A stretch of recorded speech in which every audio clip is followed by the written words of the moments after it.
You're watching BSB TV, your new home for rock and metal television. I nearly cut it off, Danny. Danny Marty Ray, we are Live. Matt Pryor. Is that worth a wah wah or an air horn?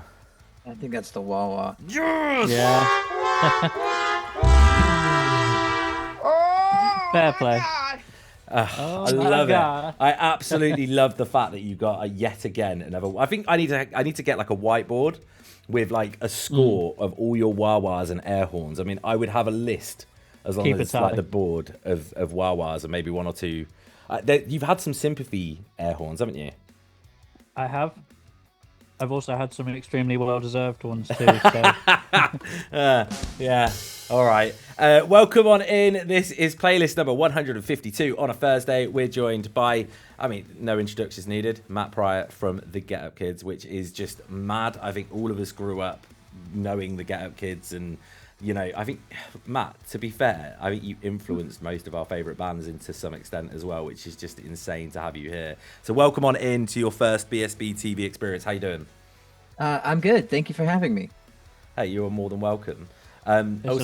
We've already made the joke that Matt looks extremely angelic right now because of his camera, and it works really well. I think so, yeah. It does. I like it. It's heavenly. I'm heavenly. Heavenly Matt Pryor.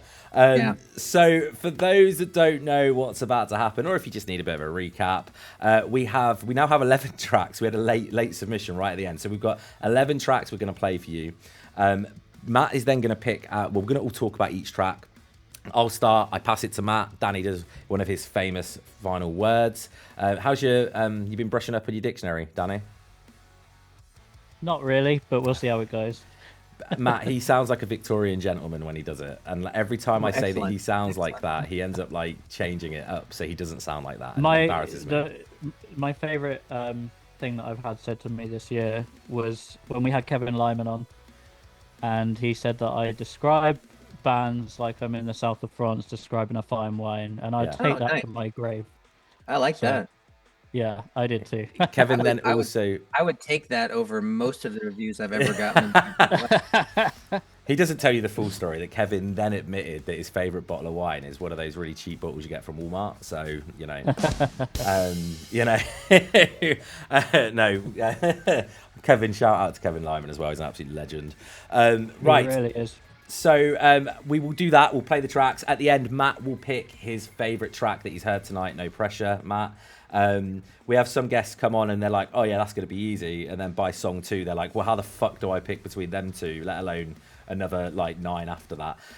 You guys in the chat have a job as well, because after Matt has picked his track, his industry pick for the week, a vote will go live in the chat for you guys to pick your track of the week. So there's an industry pick and a track of the week every Thursday.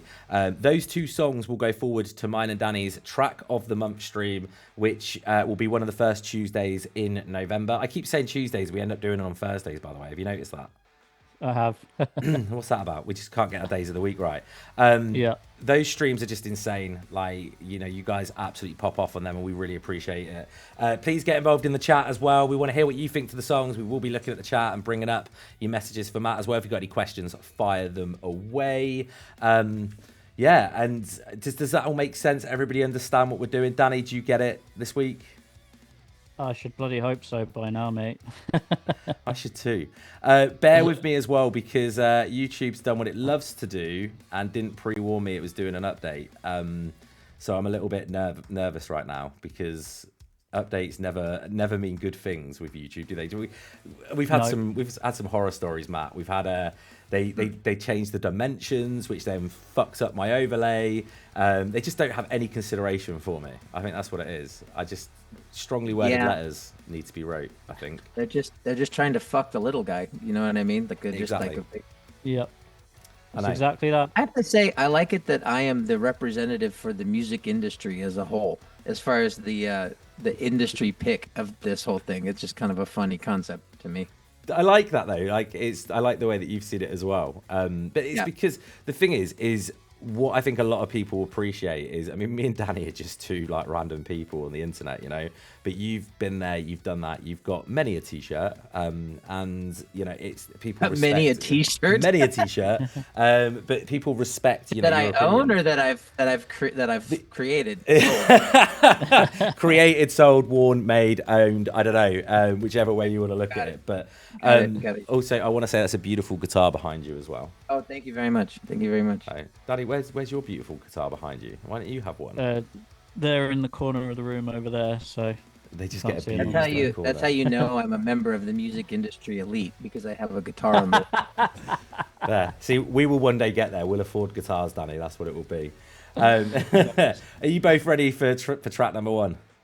hell yeah. Sure, man. Right. Kicking us off then, we got Catholic Guild from down in Australia with Live for the Rush. Enjoy.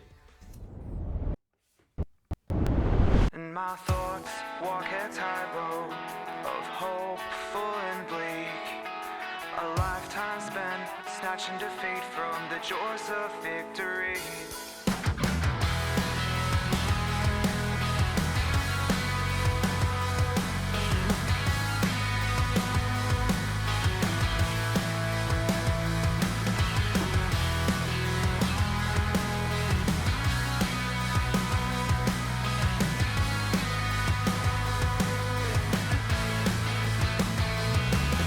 Been sitting here for way too long, wondering how long the roof will hold before it crushes us whole.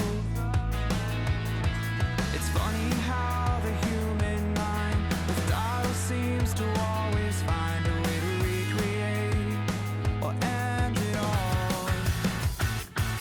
And my thoughts walk a tightrope of hopeful and bleak.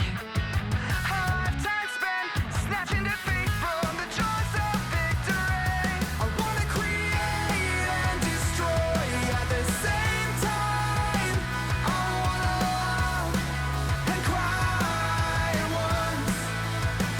I wanna I love those like performance shots where they just look really like blasé. I think that works really well. Well, I was okay. So two things. I didn't know if we were supposed to talk over the video. You're or allowed, not.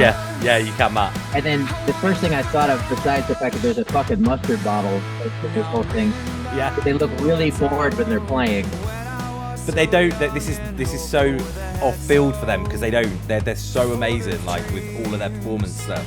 I'm really enjoying seeing Oh, them okay. So kind of they're do like it. known as like a live band, like a good. They're live really, band. really energetic on videos as well. I think this is such a clever So idea, that's the style joke. choice. Yeah.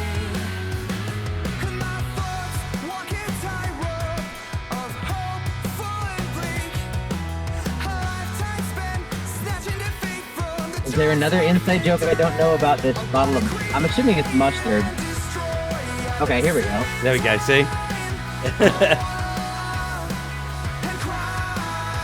They need their rush. That's it. They need their rush to get. Oh, get and then they yeah. turn into extreme surfer dudes. Okay. It's like Popeye with the spinach. Yeah, right. I get it now.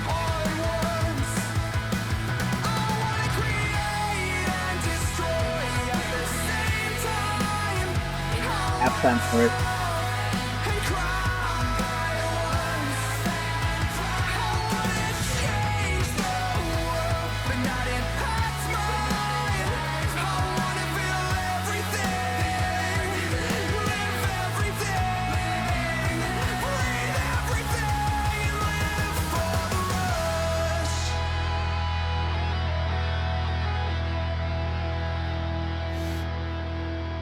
That, If we all don't get sent a bottle of Rush, I'm gonna be mad. you know what? Is Rush a real product? It's made up for them. They've made it for this video. Which, to be fair, who knows in Australia? It could be. It could be. You know, we just never heard of it. But yeah, Slipknot guy said in chat, "I'll buy a bottle of Rush." Yeah, let's all buy a bottle of Rush. You know, if you're doing a video like that, you've got to make it a merch item, surely. Like even if Yeah. you do like Oh, a very limited run. I mean, Yeah. it'd be foolish not to do a shirt. Well, to do the Hawaiian shirts, like in the video, and then also to do just the I'm just gonna call it mustard because I don't know if it's supposed to be something other than mustard. But it, making if any, actually, you should even do like a beer koozie of it. Or Yeah. I'm just gonna give away all my merchandising ideas because I have made many a shirt. But it does kind of sound like a commercial a little bit. Even the song itself Yeah. sort Yeah. of like, I wonder if that was sort of the point. Like, I wonder if somebody like wrote this song and this chorus and somebody in the band was like, that sounds like a commercial for like mustard or something. And then that was the whole thing that like where it took off from there. Because it's a catchy song for sure. It's really catchy. These guys are great. Like Catholic Guilt are a band that I've been on my radar for quite a while. Fantastic band name. Yes. Fantastic band name. And I rarely ever say that because I hate band names are always bad. But Yeah. that's a great one. That's a really good one. I like that. I like. Do you know what?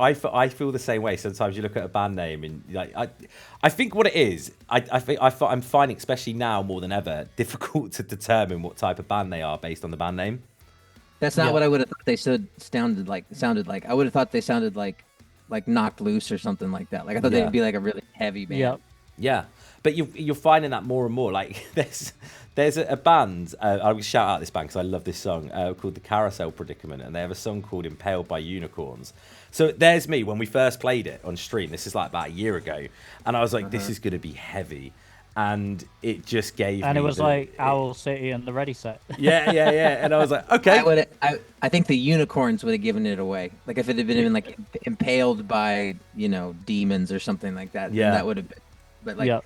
the fact that it was impaled by unicorns, I was like, okay, that's a joke. But great start. Catholic Guilt always bring the fire, and I do really enjoy the video. Like I think sometimes it's hard to tell a story in a video, and they did Yeah. it really, really well. And like the idea of the rush being the thing that got them going. Like I said, I really wanted to like shout that out while it was playing. That like they're not normally like this live because they were all just stood there really like blasé. Well, I was kind of confused. I was just like, why would you do a live shot if your band is that fucking boring? And then you saw it, and it was the rush. And yeah, I just no, it makes sense now. I get Yeah. it now. 'Cause Having no context, I was like, why would you do that? like when it first started, I was like, Catholic Guilt have all fallen out. They've shot this music video and they've gone to do the performance bit, and they've all just gone, I fucking hate you, to each other, and just decided to stand there. But it worked really, really well. It's a great idea for a video, really cool. It reminded me a little bit of the Mentos video with Foo Fighters. Yeah, Did me. yeah. I could see that. I could see Yeah. that being kind of inspiration for it, probably. Yeah, definitely, really, really cool. Danny, give me a final word of the first track of the evening. I mean, was it a music video? Was it a commercial? Who knows? Yes. But the Yes. track itself, really huge chorus. It definitely, for me, has that like mainstream rock appeal to it. And yeah, I mean, I love that analogy of like Popeye and the spinach, but with them and the mustard. I think that's really unique and cool. I haven't seen that done in a music video before, so yeah, super cool. And I like the track a lot. I can imagine you playing Popeye, Danny. You can imagine. See Who ya. knows? I could have spinach in here. Go on, Matt. What were you going to say? Sorry. Oh no, I actually liked. I was thinking about the just the song structure of like actually more of the audio aspect of it, because it was almost more like a power pop kind of thing, because like the guitars weren't super crunchy like you would think for like kind of modern pop punk or whatever. It did have that kind of halftime chorus ending, which is sort of it's formulaic because it works really well, and like I've done that a lot, but it just sort of like I was like, oh okay, yeah, that makes sense that it would go there. But I liked it that it was more like a pop song and less like a chicka chicka chicka chicka, like I thought that was tasteful, like my glow. Like your glow. Good question, actually, Matt, for you, because this is like from one complete and utter novice to an absolute professional. Like, do you find yourself, because I do this all the time, when I'm finding it difficult to end a song and I'm like, right, what do I need to end on? I go to the halftime way too much. Does that ever go away, or is it something that you do? How do you find that? Like, because I just feel like halftime works so well.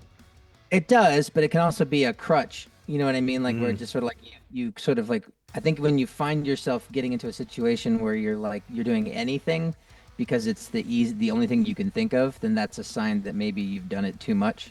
And that doesn't mean you should never do it again. It just means that like maybe you should try, pulling names out of a hat of just like different ways to end the song. You know what I mean? Yeah. One of my bands are getting really fed up because every time I think of something, there's a moment in a song that we haven't been able to fill, and they send it over to me, and I send it back with, instead of doing anything, I've just added clips from, like audio clips. Like samples? Yeah, but like from one specific movie, which is Blades of Glory. So, and it's because obviously like Jay-Z and Kanye West did it, and I was like, this is the spiritual successor here. And like, but Gotcha. like I got this one, and there was like this break. I don't know why they had this break in the track from the intro to the verse. I was like, why have they left like a 2-second gap? I was like, I'm just gonna literally put, and it just goes, hey, this is Jimmy. If you can dream it, you can do it. And it just goes into the verse. I was like, that's perfect. There we go. It's done. It's very mum jeans, very Midwest emo. That's how it's gonna go. Well, it's kind of interesting too, because this is something I noticed, is that like it used to be when you would have like a sample, it would be from like some record you got at like a secondhand shop that was like some like weird Southern Baptist preacher or some weird, something really strange that no one had ever heard of before. But now it's a lot more common to use samples from pieces of pop culture that people actually recognize. Yeah. And I just think that that's kind of an interesting shift. I don't know what it says about society, but it's just sort of like, it's just sort of something that I've noticed is like, because I would think that if you might, I wonder, do you have to pay for that if you release it? Is it like a sample like you would for, I don't know. That's interesting. My argument has always been, if you're having to pay for it, you're doing something right, because you must be big enough to piss them off. Like, That's we true. see it all the time. We actually, Or you're a thief. yeah. Well, yeah, but I was putting that in I was wrapping it up in a bow. We and Danny were literally talking about this earlier. We were talking about like music videos where they use a lot of like pop culture references and stuff like that. And we were like, Danny was like, would you get, how, like, do they have to pay for that? Because if they have loads of different random ones, surely that's, and I was like, well, they probably get away with it because they're not on the radar of Sony or Fox or whoever. But I was like, surely if you got on their, on Nintendo, but like, surely if you got on the radar, they turned around and sent you like a cease and desist on that video, you're big enough to wind I've been them told up. that Disney in particular is very litigious. Like, if you do anything that's like a Disney, which I don't know how Newfound Glory gets away with doing all those fucking Disney covers. I know how they were doing it with, because I've done something similar, and it's to do with like how you're licensing. So you only you license it. I've got to get this right now because we're live on air. You license it in a certain way that allows you to digitally release, but any physical, financially, the original owner has to get credit. Like, they have to get like the financials for it, basically. So I mean, that's how most of the time when you do a cover that you put on an album, you have to do that. I just wondered if Disney was more hardcore about it, like if they were more like, you owe us everything. You know what I mean? Like, like, you will not make a penny. Don't fuck with the mouse. You know? Yeah, don't fuck with the mouse. Do not fuck with the mouse. Me and Danny actually know, I won't name any names, but we know someone who works for Disney as an actor, actually, and even portraying what they act as away from anything Disney related is a big no-no. Like, no, you cannot do it. Cannot touch it. That's their IP, man. They own that shit. Yeah. Yep.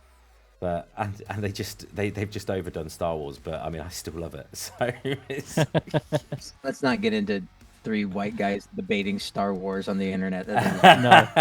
There's a show for that. There's several. Yeah, Cal's just raised a good point. Nintendo, I can't say that word on stream. Like, I could, but I don't want to go. I don't want Nintendo coming after me.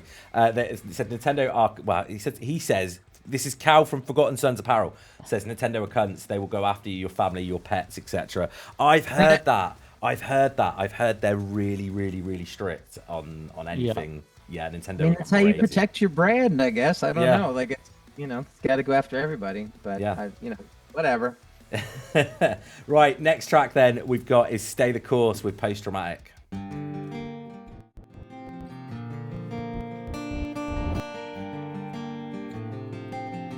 Where are these guys from? The US, but Danny, find out what state. I don't think it's Pennsylvania. I know their label are, but. Take another shot for me. Tell me everything that makes the sadness flow down both your cheeks. I'll wait for you. Kansas. I'll wait for you. We're not in Kansas Fans from anymore. Kansas? Yeah. Take another place for me. Take another place for me. Tell me what makes you feel everything you need to feel. I'll stay for you. I'll stay for you. I'll make it safe for you.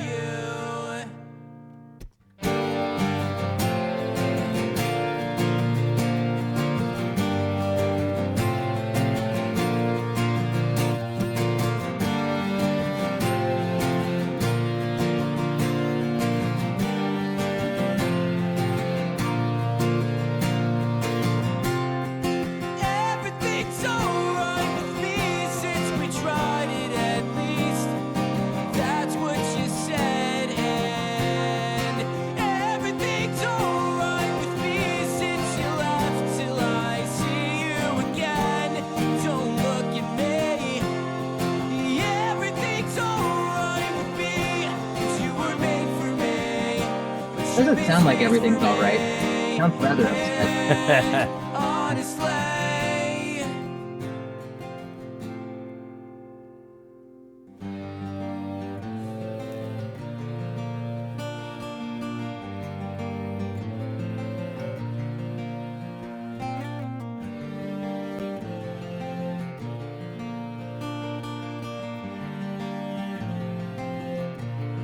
I like the strings. Make way for the waves, then wash I thought it was gonna like kick in with drums here. soaked in your apathy. Showered me in your affectionate post-traumatic stress again. You make love to it. You make love to it.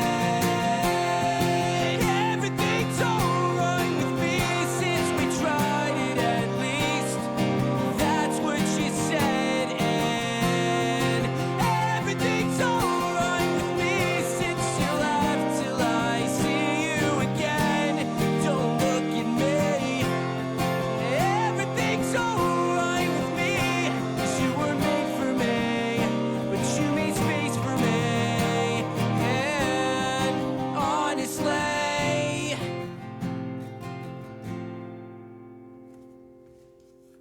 I'm letting you go.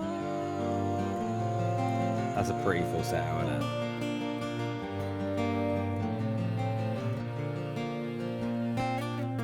I gotta let you go.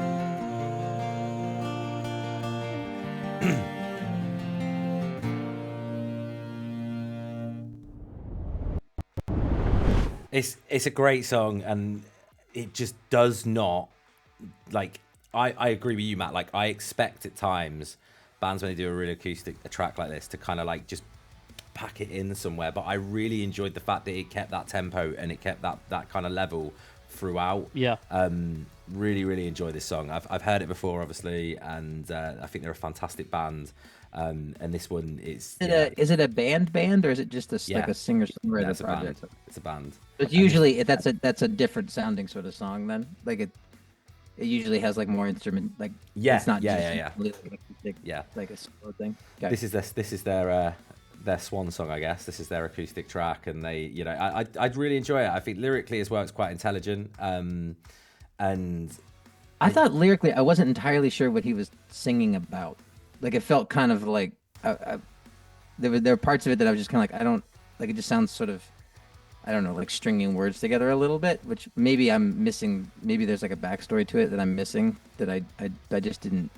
I thought it was good. It's just I really liked it. I really liked the strings and I liked the backup vocals, and I liked it when he went to the like kind of like vocal falsetto thing at the end of it. Yeah. More, I liked that more than the way he was singing the rest of the song, because like I just think that kind of like I don't know who started it. I always think of like Tom DeLonge starting it, where it's kind of like you're singing through your nose a little bit, where you're like that kind of like thing, and you say like the word, you enunciate your vowels kind of like in a way, like in that kind of thing, and I'm just sort of like, Where oh, it's are not- you? yeah, it's like that sort of, it's like a between that and like I don't know who else does it, but like it just sort of like, I thought he had a much prettier voice when he was actually singing in his just like regular like falsetto sort of singing voice, but that's just a personal preference.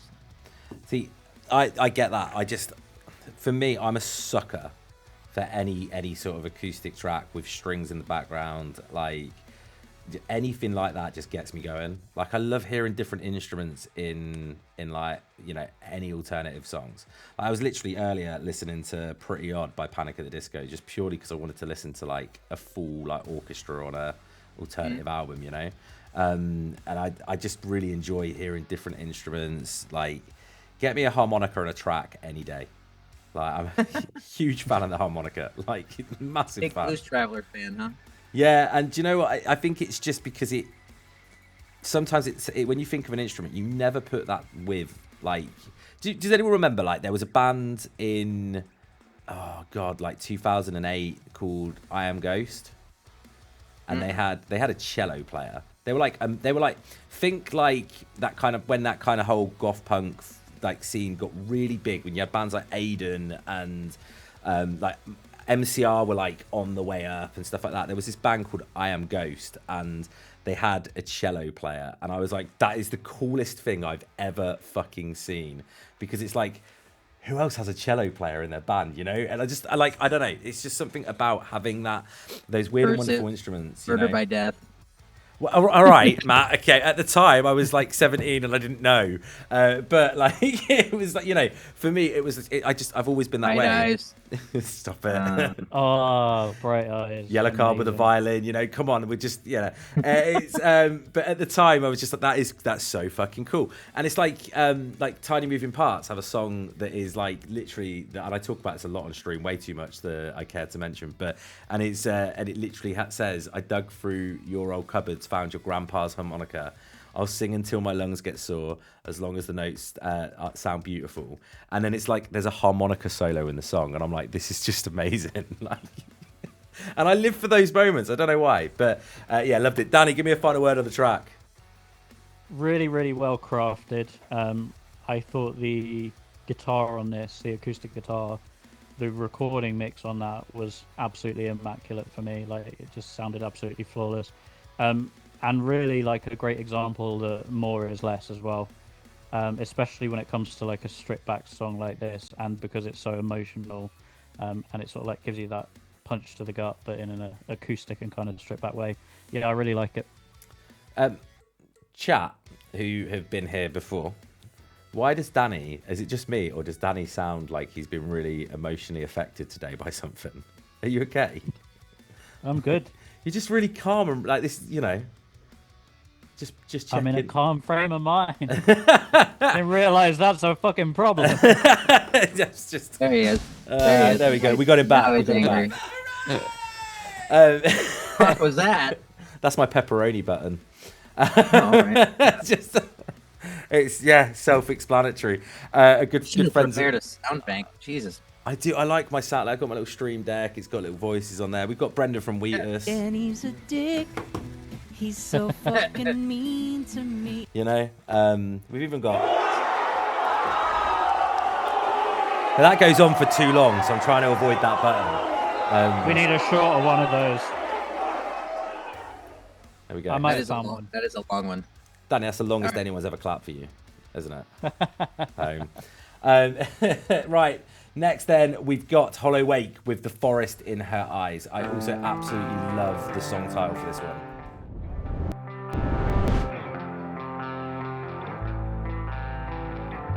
Hello, wake. Wake.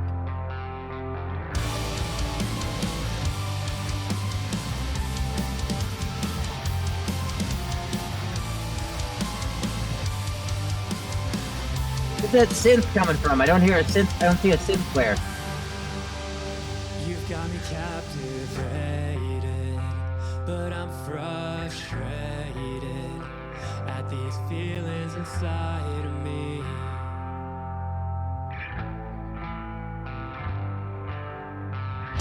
You're sitting across the table, and I don't even think that I'm able to look away from your gaze.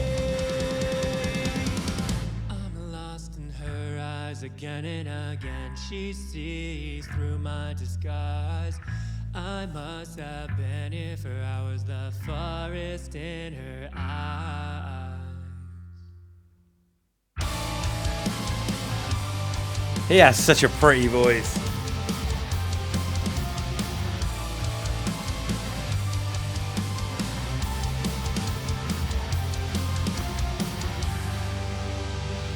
Now I'm confused.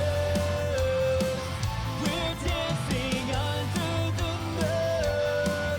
Just you and I alone tonight. It tears me apart. 'Cause I know you're not coming home.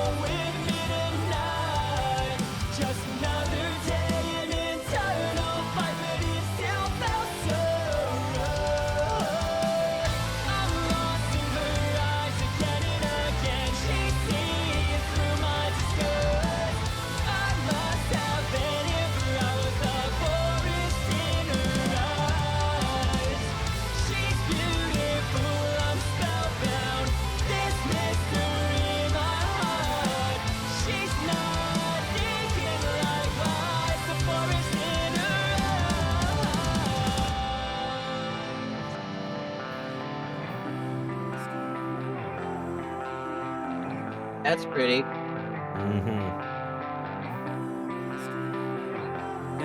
I'm confused. We're dancing under the moon. You've got me captured. Just you and I alone, but I'm not right. It tears me apart. These feelings inside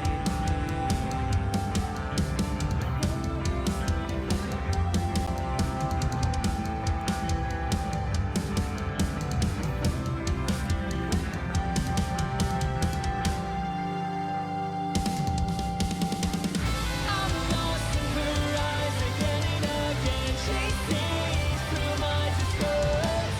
I must have been here for hours. The forest in her eyes. She's beautiful, I'm spellbound. This mystery in my heart. She's not thinking like lies. The forest in her eyes. I really, really, really fucking like this. A lot of kick drum or pop song.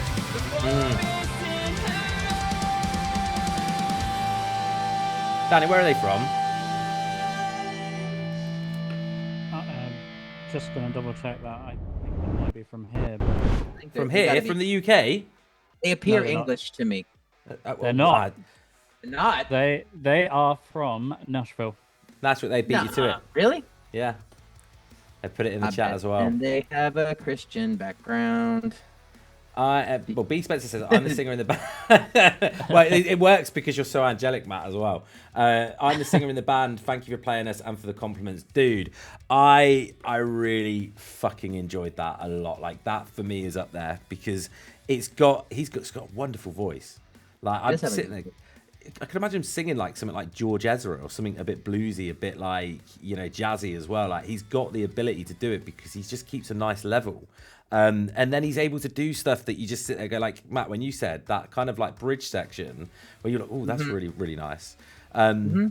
I have one tiny critique, and it's just because it reminded me of something that I would have, if it was me personally on that bridge section, I'd have got rid of the synth altogether, and I would have really isolated vocal and guitar, just because I think it would have had just an even bigger punch when the last chorus kicked in. Because that last chorus, you guys were fucking phenomenal on it, and it just really, it's making me want to listen to it again straight away.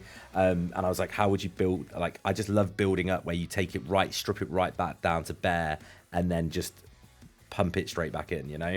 But that's just me being really hypercritical because that's going straight on my playlist, and I need to know what their back catalogue looks like because I'm going to go absolute stan on them because they were brilliant, absolutely amazing. Go on, Matt, what did you think? I liked it. I think that I had two thoughts. One was that I thought the synth was too loud overall.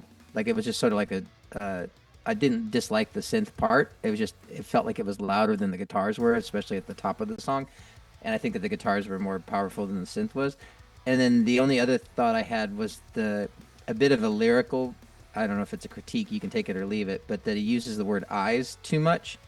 And so it was like, he says eyes at the top of the chorus, and then the name of the song is Forest in Her Eyes. And I would just think that you could come up with another synonym for eyes. Like you could use like stare, or like if I look in her, you know, gaze is another good one. You know what I mean? Like you can just kind of like use it so you're not using the same word over and over again. That would be my only, but that's, you know, that's just something that I do as a lyricist. So that was my other thing. And then also just the second song in a row where I think I've liked the kind of prettier sounding part of their vocal delivery almost more than like the main heft of the song. But that, again, that, you know, that's just a personal preference. Yeah.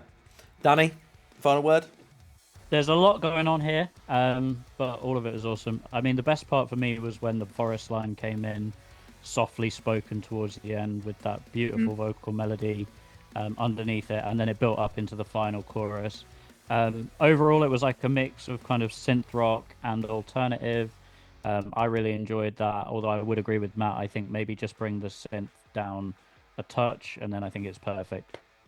I also kept thinking about what a forest in her eyes was like. If it was like trees, like if you look in her eyes and you see tree, like it just thinking about it literally as opposed to metaphorically, which I'm sure with the point that they make, but it was kind of like just kind of a funny concept of like I looked in your eyes and I saw a tree. I just thought that was sort of silly. I see. I like that. I Just, think it's just because an oak tree coming out of a. Yeah, like or maybe it was like growing out of her face. You know what I mean? Like it was like a big Yeah. tree growing out of her face. Is That's this song probably out? not what I was he trying meant. to. I'm trying to Probably add not. it to my playlist on Spotify because I'm trying to find it. Guys in chat, Hollowake, let me know where's the track on Spotify. Why can't I find it? Am I just being dumb? Let me know because I want to. You almost have to say their band name in like with a hard stop because otherwise it sounds like one word, like Hollow Wake, right? That's the name of the band. Yeah. Yep. But if you say it all kind of quickly, it's like Hollowake. Like it sounds like Halloween, but like It Halloween. does. Yeah. You have to be like Hollow Wake. Hang on, I'm gonna find it. Or it could you could even mistake it for Hollow Oh, 8. there it is. Well, that's Like, what I was thought it- it was until I yeah. saw the screen and I saw that their name was. I was like, I thought it was a Hollow Ache, which is also a good band name. But True. This is great, by the way. You guys have really helped me out because I was following the band on everything, and yeah, so that gave me time to. I just couldn't find the song. I don't know. It's Spotify. It's crazy, isn't it? But yeah, I really enjoyed this. They've, by the looks of it, they've only been a band since last year as well. So fair play. You know, they're starting off their journey in this world. But yeah, and B. Spencer put the song is about when I was wanting to date my wife, but there was a lot of back and forth in that friendship. The forest is a symbol of mystery and a place where one can get lost in its beauty. And that is really beautiful as well. I need like so an it's not R about button. it's not about a tree growing out of her face. Then I feel like if there was a tree growing out of her face, though, there's a medical thing there that needs to be looked into. Yeah. yeah, you're probably right. Probably she has needs a got- trip to Good, the ER. there's good hospitals in Nashville, so then maybe you can get that. Yeah. No, but yeah, I totally get that. That's a lovely sentiment. I really enjoyed it. I really, really like that track. Right, next then we've got two. These are from the UK, Matt. So we've got bands from the UK as well. First UK band of the evening. This is Tooth Gore with the Lighthouse. Tooth Yeah. Gore. Tooth Gore. There's a lighthouse in the distance. I like this. No one lives there anymore.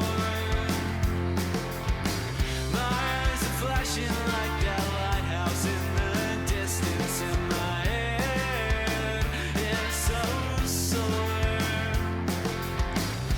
The darkest oceans are upon us. But I don't wanna freak you out. Where something's waiting in the darkness.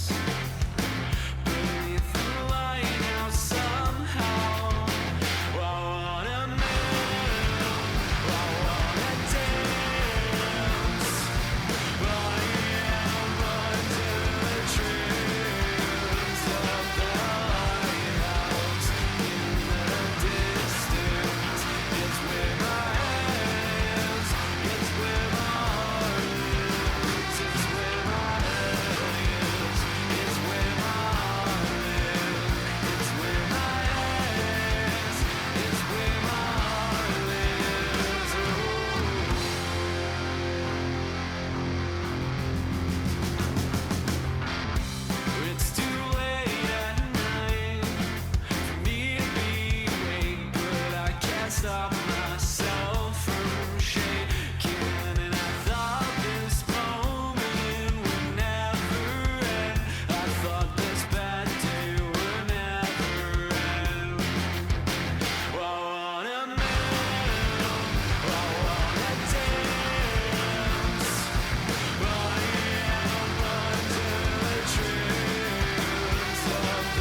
Was that the first time you see bass? Was at the very end there, Yeah, or was that just?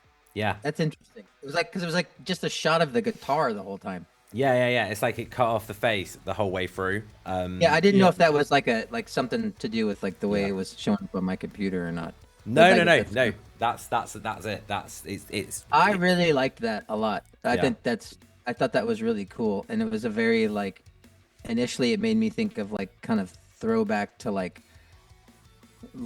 mid '90s kind of like alternative, like Guided by Voices or something like that, and then like a little bit like the Strokes and that kind of thing. I like the guy's voice quite a bit, and I thought that the chorus was really strong. Yeah, I really like that a lot, and I like the kind of like ska up picking of the like the dan it of the guitar in the one part. My only thought was that once it went to the kind of heavier part of the chorus, that it shouldn't go back to that. Like I would have, if I'm not the producer of this song, but if I were, I would be like, once it gets big, stay big. You know what I mean? Like don't go back to the kind of, I'm just calling it like a ska riff, but like I really like that a lot. I thought that was really good. The band name is odd, but you know it's still a very, very good song. It's what we talk about, band names. You never know what you could get. Like Tooth Gore. So I got the privilege of watching Tooth Gore live about 3-4 weeks ago. I'm hosting some events. Shout out to Brain Ache Promotions as well. I'm hosting their Battle Royale, which started in September, running through to December. And Tooth Gore in Heat 2 or 3, I can't remember, 2 or 3. And I was blown away. He's got that kind of like doo-wop feel to his sound that is really Definitely. like... Go on, Matt. I thought of something else too. Is that kind of it's a very English style of singing, which is sort of like kind of Morrissey-esque Yes. in a good way. Like I know Morrissey's a prick, but it's just like he, you know, it's like just that kind of like Yeah. like that kind of like delivery. It's sort of like a flowery sort of delivery. You know what I mean? Like it's just Yeah. I think it's cool. You don't hear a lot of American bands doing that. You know what I mean? Like it seems like a very like English thing to do. Yeah, it does, and he does it really, really well.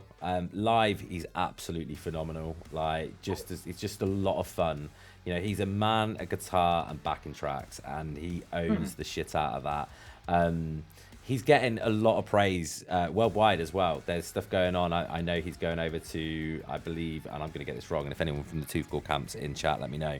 Philippines in February. That'll be fun. I was just in the Philippines. It's shows in Philippines are mental, aren't they? Like, Yeah. crazy. Like, it's just a crazy place to play shows. It's the first time we ever went. It was with the band with Get Up Kids, and it was the first time we ever went. And the crowd was singing louder than the band was playing through the PA. So it was like difficult to perform because I could not hear us on stage because the crowd was singing so loudly. And that's never happened before. And it was crazy. That's a very cool problem to have. It's a very cool problem. Still a to have. problem though. It's still a problem. Still a because problem. You're like I mean, I don't want to like sound like shit for these people who obviously are really into what I'm doing, but Yeah. like, Do you look at the sound guy and just go, up? Don't know. You know, tell them to go down. I just said, can you turn the vocals up in the monitor so I can hear myself sing? And Yeah. that's, that's all you can do. No, but I think that like it is a good problem to have, and it is testament Yeah. to you guys as a band. But yeah, it's January Philippines. I got that wrong. I knew I would. So I have so much I've got to remember. And then it's Japan in April. Nice. That's really cool. And Scotland in Japan, November. too. You don't have to talk about that. You know, reaction management's in Scotland. You have to go there. No, Scotland in November. There, you know, he's just. And do you know what? I also just want to shout out to Tooth Gore as well for being just an absolute genuine human being as well. It's always. Can I good make a when you- prediction? Can I make a prediction about Go their for tour it. in Japan? Go on. You know how they have those guitar hits in that song that like a dun Yeah. dun. The crowd in Japan they'll say hey on all of those downbeats. They'll be like hey, because they do that. Yeah. That's like a thing that they do in Japan. Yeah. that they always, but if it's like something that's like really pronounced on a beat like that, they will definitely do it. And if I'm wrong, I'll buy you a pint. There we go. But I'm not wrong. If they do it, okay, here's the deal. Here's the deal. If they Yeah. do it, Matt, if you make this deal, it's really simple, really easy. If they do it, you can tag Matt on Instagram, and he'll collab on the post of them going, hey, and you can put the caption needs to be Matt Pryor was right. Yeah. Yep. There we go. And it's a fair deal. And if they don't, he'll buy you a pint. So you're fine. Either way. But yeah, honestly, that's going to be a blast. Toothgore, what a guy. And like I say, just a really humble, down-to-earth human being that I want to see him go far, because he really deserves it. It's always good to hear that someone's a good person. Yeah. I think that it's just nice, like sometimes you play bands and there's an arrogance there, whereas him, it's just he's so grateful. I mean, he'll travel anywhere around the world to play a show in front of 2 people if he had to, because he just loves playing his music, and he's got a bright future, a really, really bright future. That's the right attitude to have. Danny, have you done a final? We haven't done a final word yet, have you? No, I haven't. Go for it. I really enjoy Toothgore. I think that his music is like summery kind of indie rock, but it's also got that edge of ska punk, like Matt mentioned, and maybe also like a little bit Green Day-esque, and the Smiths as well in vocal tonality in certain places. And I also have to agree with what you said, Ben. It definitely has like that kind of doo-wop, retro sort of old-fashioned feel to it as well. So it's a lot of reverb. Clever. Yeah. Which gives it that. Which I really like. I'm a big fan of. Wait till you see him I live. can see him appealing to a wide range of audiences as well, which is the really cool thing. Yeah. Like, it's live, the doo-wops really come to life as well. Trust me. Like, Danny, you're going to get that. In fact, Daddy, you need to come down to one of the semi-finals, because he'll be playing in one of the semi-finals. Then you can see for yourself. Nice. There we go. Oh, yeah. You can do it? Yeah, cool. Got Danny. I'll have to pick him up, probably, no doubt. But, yeah, God, nightmare. Right, next then we got Who Asked for This with Mental Health Day. I think I need a mental health day. I'm not feeling too okay. No, I'm afraid and stressed, cause the world's a mess and we're entering a hellscape. My hair is all falling out now, and I'm pretty sure I know how. It's from the constant dread filling up my head because of the climate breakdown. This planet's got big problems, but we're not allowed to solve them cause it's run by greedy idiots. They think they'll write it up, but haven't thought much about harmony's useless in the apocalypse. I think I need a mental From a health particular day. movie. I'm not feeling too okay. No, I'm afraid and stressed cause the world's a mess and we're entering a hellscape. I'm waking up with nausea, which I'm pretty sure the cause is all the endless gloom of impending doom as Earth becomes a sauna. Crises come and crises go. I think we've seen enough to know that this one isn't going anywhere. Decisions are being made that are going to crash the plane. The pilot and the crew don't seem to care. I think I need a mental health day. Yeah, Twilight Zone, yeah. That's Shatner. That's William Shatner. Listen up for a minute, let me spin it. I got something to suggest. The people must rise up and take control of this, or else get comfortable with things falling apart. I know it feels like the end, but it could just be the start. Cause if the world burns inside out, some real bad shit's gonna go down. Gotta demand drastic action now. Pick up a brick, I'll show you how.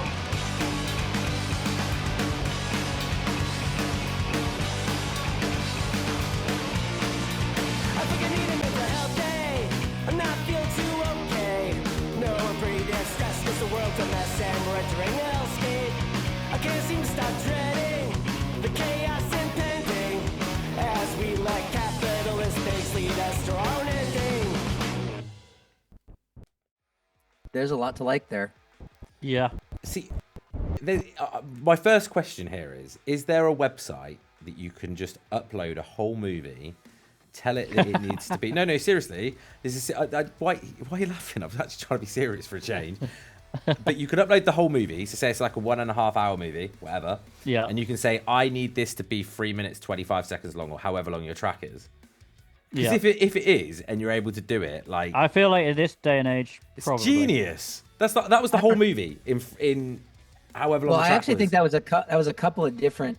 I think that was actually a couple of different movies or TV shows, because it was the William Shatner episode of the Twilight Zone. Yeah. Had the guy on the plane, and then I think I saw Burgess Meredith in there, and then I thought I saw Anthony Perkins in there too, the guy who played Norman Bates in Psycho. Yeah. And so I think it was from at least 3 different movies, or 3 different things. And I don't know what I mean, at this point you could probably just ask AI to do it, and be like, I need a 3.5 minute long video of old black and white movies about different apocalypses. You know what I mean? Yeah. Probably what it would turn up. I really have to say I liked this in just that it sounded like 1992 Lookout Records sort of like pop punk, like Southern California, not Southern, like Northern California, like pop punk, or like Screeching Weasel or something like that out of Chicago, like something that was just like, it's like pop punk that isn't like, doesn't have any kind of tinge of metal to it. You know how like that kind of like Southern California like pop punk, even like Blink to a certain degree, has kind of a chunky guitar, sort of like fast sort of metalness to it. This was just more like power pop, but like fast. Yeah. I really liked that kind of stuff. Can I vocally? There's 2 bands that if you meshed vocals together, that it reminded me of, both British bands, and it's really random, and I don't know why my head was going there. But Sex Pistols, so Johnny Rotten, Yep. meets Suggs from Madness. Like Yeah, a I can blend see of that the 2. because it's like a bit of a shout. It's kind of shouty, but it's melodic at the same time. Because John Lydon's singing is sort of like, he's not really a great singer. He's more of a good shouter. You know what I mean? Like he's got a cool tone to his voice, and it's but yeah, I could totally see that. It's oh man, and it's kind of got that mix of I need to like go the back and runs listen of. to Madness. Oh, dude, I like sit down one day, Matt. Get on the Liberty and Norton Folgate album. I do. That album, because it's so underrated. That's my problem with it, right? It's because it's a later album. That album is from start to finish a fucking masterpiece, and like I will challenge anyone on it. And I discovered it because really nice story, really heartfelt story with Madness. My dad was basically, I was told to go say my last goodbyes to my dad in hospital. He was had cancer, and we were told he was dying from it. And he made a miraculous recovery. And I sat there on his, in his hospital bed, and I said, if you pull through this, I'll take you to see Madness, because they're his favourite band. And he pulled through it. First thing he said, he got home, the very first thing he did was rang me and said, you owe me Madness tickets. Nice. And it was lovely, really, really nice, heartfelt moment. But I took him, and they played NW5 off of the Liberty of Norton Folgate album. And I just remember going, this is insane. And I listened to the album and was like, this is one of my favourite albums that I've heard in a very long time. A shout out to him. I don't know if maybe it's got that kind of sentimental value at the same time, but I was brought up listening to Madness. My dad was obsessed, very disappointed that I didn't go down the ska route, I think. But yeah, just a fucking amazing album. I just have to shout that album out whenever I get a chance to. Nice. But I love it. Danny, you a Madness fan? Yeah, I like Madness. What's your favourite Madness track? Awesome. Must Be Love. Must Be Love's good. It's good. very central. Yeah. If you like a lovely song, Love Struck's good as well. That's such a random one. Or Johnny the Horse. There's some great songs by Madness in their later years. I'm going, even you go back to Baggy Trousers. Like my dad singing Baggy Trousers literally sounds like Suggs as well, because he's like perfected the impression. Matt, what are you laughing at? I was laughing at because I remember there's a Madness toothpaste commercial where there's a bunch of little kids doing that kind of like Madness, that walk that they did where they were all in a line, leaning back. It was like, I'm trying to remember what song it was, but it was like a Crest toothpaste commercial. Baggy Trousers. No, it's Baggy Trousers where they walk along the street. Where they're doing the Nutty Boys, because they were the Nutty Boys. And yeah, like there's so many. Do you know how many spin-offs of Madness there are as well? Like they went through different eras. There's actually a band they had at one point called the Nutty Boys, which had certain members of Madness, while Madness continued as Madness, and it's crazy. Wings of a Dove, Cal says in chat, Wings of a Dove is a banger too.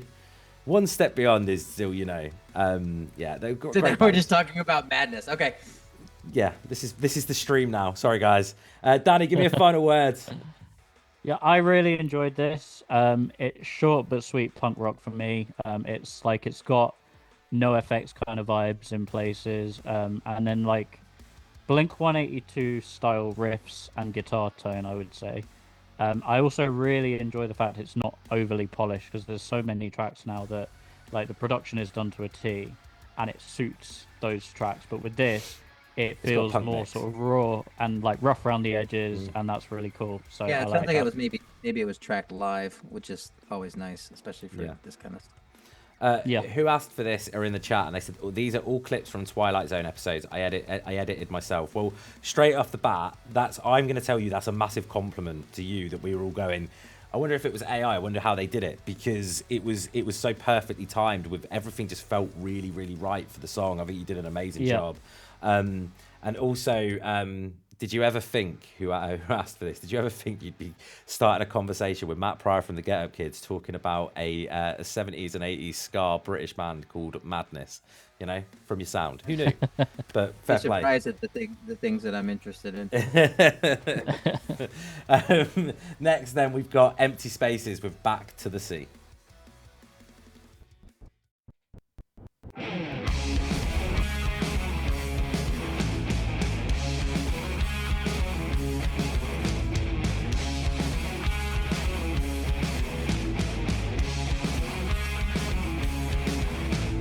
Check what we say, wash it away. Lost in the world's beliefs are made. Where are these guys from? Ireland, I think. Oh, okay.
Cymbal catches.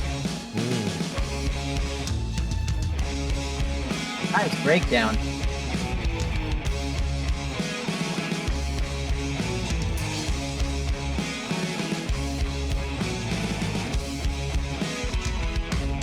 Like Iron Maiden sort of harmonies going on there. Yeah. This is such a fucking good chorus, isn't it? Yeah, it's almost like a American Southern metal kind of. It's like a soulfulness. Actually, it's from Ireland. It's like soulfulness in his voice. You don't get in a lot. This is what Shinedown would sound like if Shinedown didn't suck. It also kind of makes me think of Josh Homme a little bit. Like a Yes, maybe a more modern, sort of like, like. Think if Josh. Sometimes people call it desert metal. Oh, go on, drums.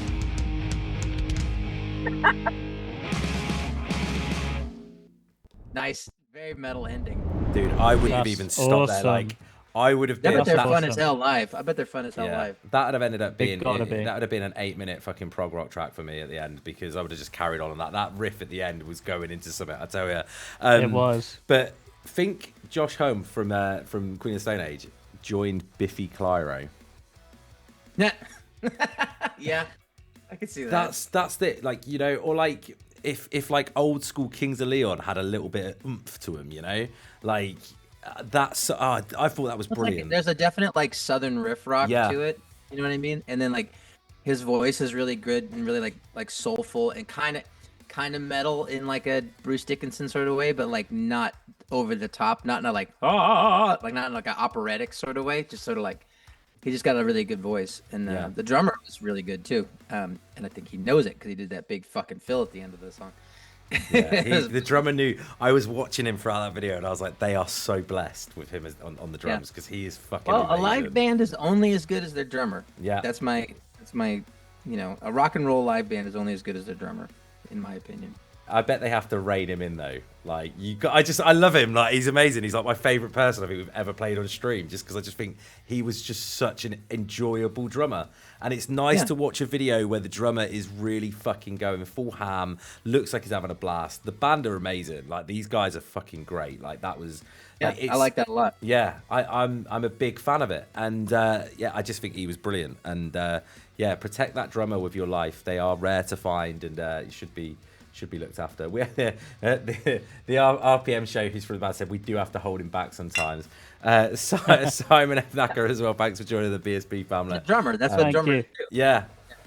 He's definitely the drummer when you start writing a song, and you're thinking of the riff, you got the riff, and then you think, right, vocals over the top, let's just see where we're going to go with this, and the drummer's like, nah, I've got you, and he just goes straight in on the drums and just do like, oh, shut up a second, I need to think. But yeah, no, you need to protect him at all costs. He's amazing, and you guys are great, and yeah, really fucking enjoyed it. Danny, give me a final word. So I was picking up on like Foo Fighters meets Maiden, because I felt like he's got Dave Grohl's grit and power in the vocal, but with like Bruce Dickinson's tone and flair. So like a mixture of the two, like a kind of mesh. But like this band is the essence of rock and roll for me. This is cool as fuck. There's lots of energy and character in the performance, and it makes me want to see that live too. So yeah, awesome. It's been solid so far. It's been really nice. Say the word, Danny. Eclectic. Eclectic. Mix of bands and artists, and that's Sounded what like we you wanted to say epileptic. I nearly did. I nearly did. Your band I is won't really lie. epileptic. It's me. Yeah. Warning. But shut up. I should have done one of the. But no, eclectic. I can't say the word. I can't say it. Eclectic. For how good Danny is with like the British English or English Brit, whatever you want to say, like posh English, I can't speak. We say, Matt, like if we were if time travel existed, me and Danny went back to the 1870s and stuff. Danny would be the sort of person walking around with the cane, with the tails on his jackets and all that, he wouldn't even need money. People just assume he was one of those people. Then what? You'd be like some Cockney sea urchin, like Oliver. Like you'd be like, You've literally hit the nail on the head. That's exactly. hello. Hello, governor. I would be up Danny's chimney cleaning it on a daily basis. Yeah, there you go. You'd be a chimney sweep. Chimney there you sweep. go. Yeah, yeah. And then I'd be over there being Dick Van Dyke and Mary Poppins. I was about to say, could you be Dick Van Hey. Dyke? I actually took the words right out of my mouth. The worst English accent ever. On With the would Mary you have Poppins. like the drum kit on your back? And yeah, with the whole Yeah. one man band Love thing. it. Although Count now it it would just out, be dog. a sampler. You just have a sampler. You would need Yeah. to have to carry around the whole drum kit. It's true. Cal took this dark and he put Ben would be in the gutter covered in pig shit. Whatever your fantasy is, Cal, all right? There's kink for everybody, but... Whatever. I'm not here to yuck your yum, dude. Like, whatever. There we go. That's what I'd be. I'd be pepperoni. Yeah, we're not here to yuck your yum. You do you, okay? You can think I about love how he that followed tonight. up with in the nicest possible way. Yeah, I feel you. But yeah, Danny, I'll do your chimneys for cheap as well. Nice. Just give me a hot meal, yeah? Okay. No, Deal. because you'd look down on me so bad. I know you would. Like if you were put back in that time, you would I be mean, one yeah, of those. if he's a posh lord and you're a chimney sweep, of course he would look down on you. Also, like, Classism, dude. You guys kind of invented it. plot twist. Danny is Danny. Yeah, if we did, didn't we? Plot twist though. Danny is, for all his poshness, is actually Jack the Ripper. Because And he's a dick. He's so fucking mean to me. I think you may be getting me mixed up with yourself, sir. no, I would be too poor to learn how to do precision cuts. Therefore, I couldn't be Jack the Ripper. Like, if I was Jack the Ripper, they would have been Sweeney just Todd. hacked. You're Again, there. I wouldn't be able to be. Did you know, Danny, that barbers it was seen as a very, very, very good profession to have in the day because they were also surgeons as well, which hence was the reason for the red and white swells because they did surgery as well as The barbering. more you know. Yes. more It's, you know. it's basically a rag with blood on it, is what Yeah. the red and white swirls are. So yeah, I couldn't be Sweeney Todd. I couldn't be Jack the Ripper. I'm just a poor, lonely You're stable Oliver. boy. I'm I think you should Oliver. just be Oliver, yeah. Yeah. Or the Artful Dodger. I'm You too could be fat that. to There be you go, Oliver. that's- Like, the problem is, someone would be like, a boy for sale. Like, have you seen how much that cunt eats? Like, we can't bring him home. Like, he's just too big. They would be like, he's Fine, not you poor. can be Tiny Tim. Tiny Tim. Did you know, Matt? Interesting fact about Danny. His cousin is Gonzo from the Muppets. Gonzo. Yeah, Really? yeah. Like legit. Dave, I mean, Dave Not- Goals. wow, that's cool. I got to meet him this year. It was one of the best days of my God, I've got a kid and I've got a partner. It was one of the best days of my life. Yeah, he's such a great guy. And the thing is, he sounds like he doesn't sound like Gonzo until he gets excited, and it becomes like and a then he sounds natural. like It's him. it's Yeah. great. It's really great. And what a great guy. And it just when you said Tiny Tim shall go wanting. Also, shout out Fall Out Boy, because Muppets Christmas Carol is one of my favourite movies of all time. Shout out Fall Out Boy, who have just covered the song. That was very cool Christmas. discovering that the other day. When you Yeah. sent me that, I was like, what? And I thought you'd like found something from ages ago, and you were like, nope, they've just released that. Literally And I was released it like "What?" yesterday. Yeah, That's crazy. mental, innit? Absolutely mental. Danny, you done a final word? You have, haven't you? Yep, I have Cool. indeed. Next up, then, we got Best Girl with Fun 2.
Very awesome. This is so good. Drummer. Common sense goes a pretty long way. So I remember now that I was Got back heavy in on the States. Where are these guys from, Danny? I need to know. Common sense goes a pretty long way.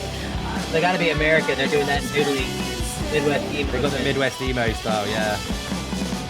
Yeah, I think they're definitely American. I like that a lot. Oh, we got a little bit at the end. Oh, I wanted the end. Jeffersonville.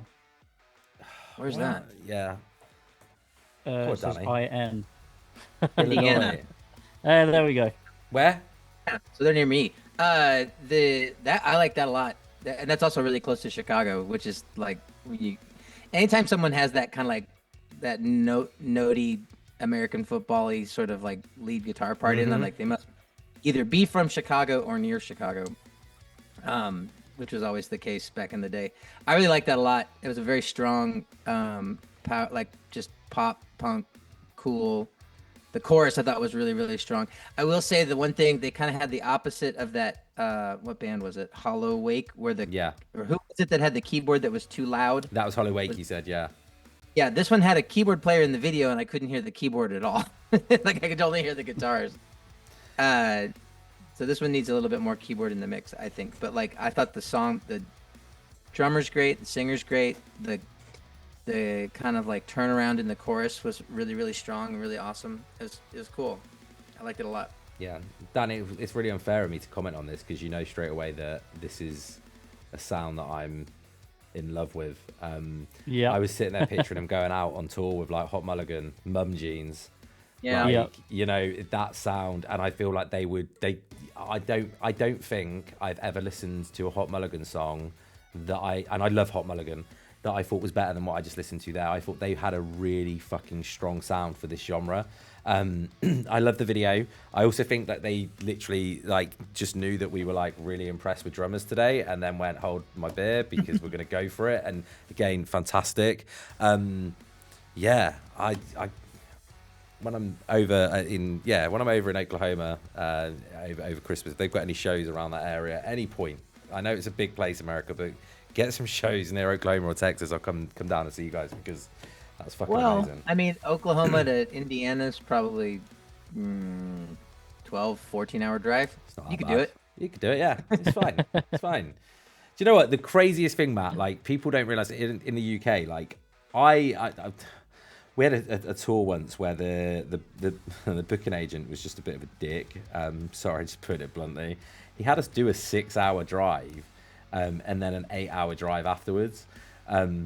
So we do have to do it sometimes in the UK. It shouldn't happen, by the way. It shouldn't happen. But yeah, I like driving like after Well, shows. no, So. it's ridiculous to do that in the UK. Yeah. It'd be like you're going to be playing in Brighton, and then the next night you're going to be playing in Glasgow. And it's just like, it's like opposite ends of the island. You know what I mean? Like, Yeah. It was like that. And literally, and like the reason he booked this show was because the band that we were on tour with from Australia were like, we'd love to play a show near the beach.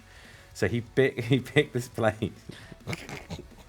And like we got there. You're from Australia. What do you want to see about the beach? They just wanted to see UK beach, you know. I don't know. They wanted to do a show at a UK like beach, the Australian beach, but with clouds. Exactly. Yeah, We know that. rain. But sometimes you could, you know, so you have to kind of let someone make their own mistakes, don't you? But we got there, and like there was no beach. It was just one of those like ports where it was just so bad. Like the ocean was Nice. was dirty, and it was horrendous. But anyway, yeah, shout out to that. I won't name him, but that booking agent for being a dick and not understanding routes. Please, just if you are ever booking tours, just understand that like between two places, there's a lot of places you can hit and separate the drive a little bit.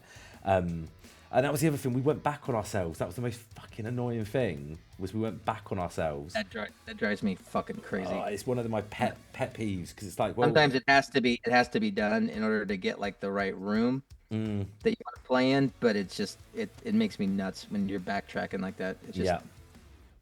But It's like, hey, Taco Bell that I just saw 5 hours ago. I'm back again. But yeah. Anyway, I will have no bad mouthing of Taco Bell. On this program. I love Taco Bell.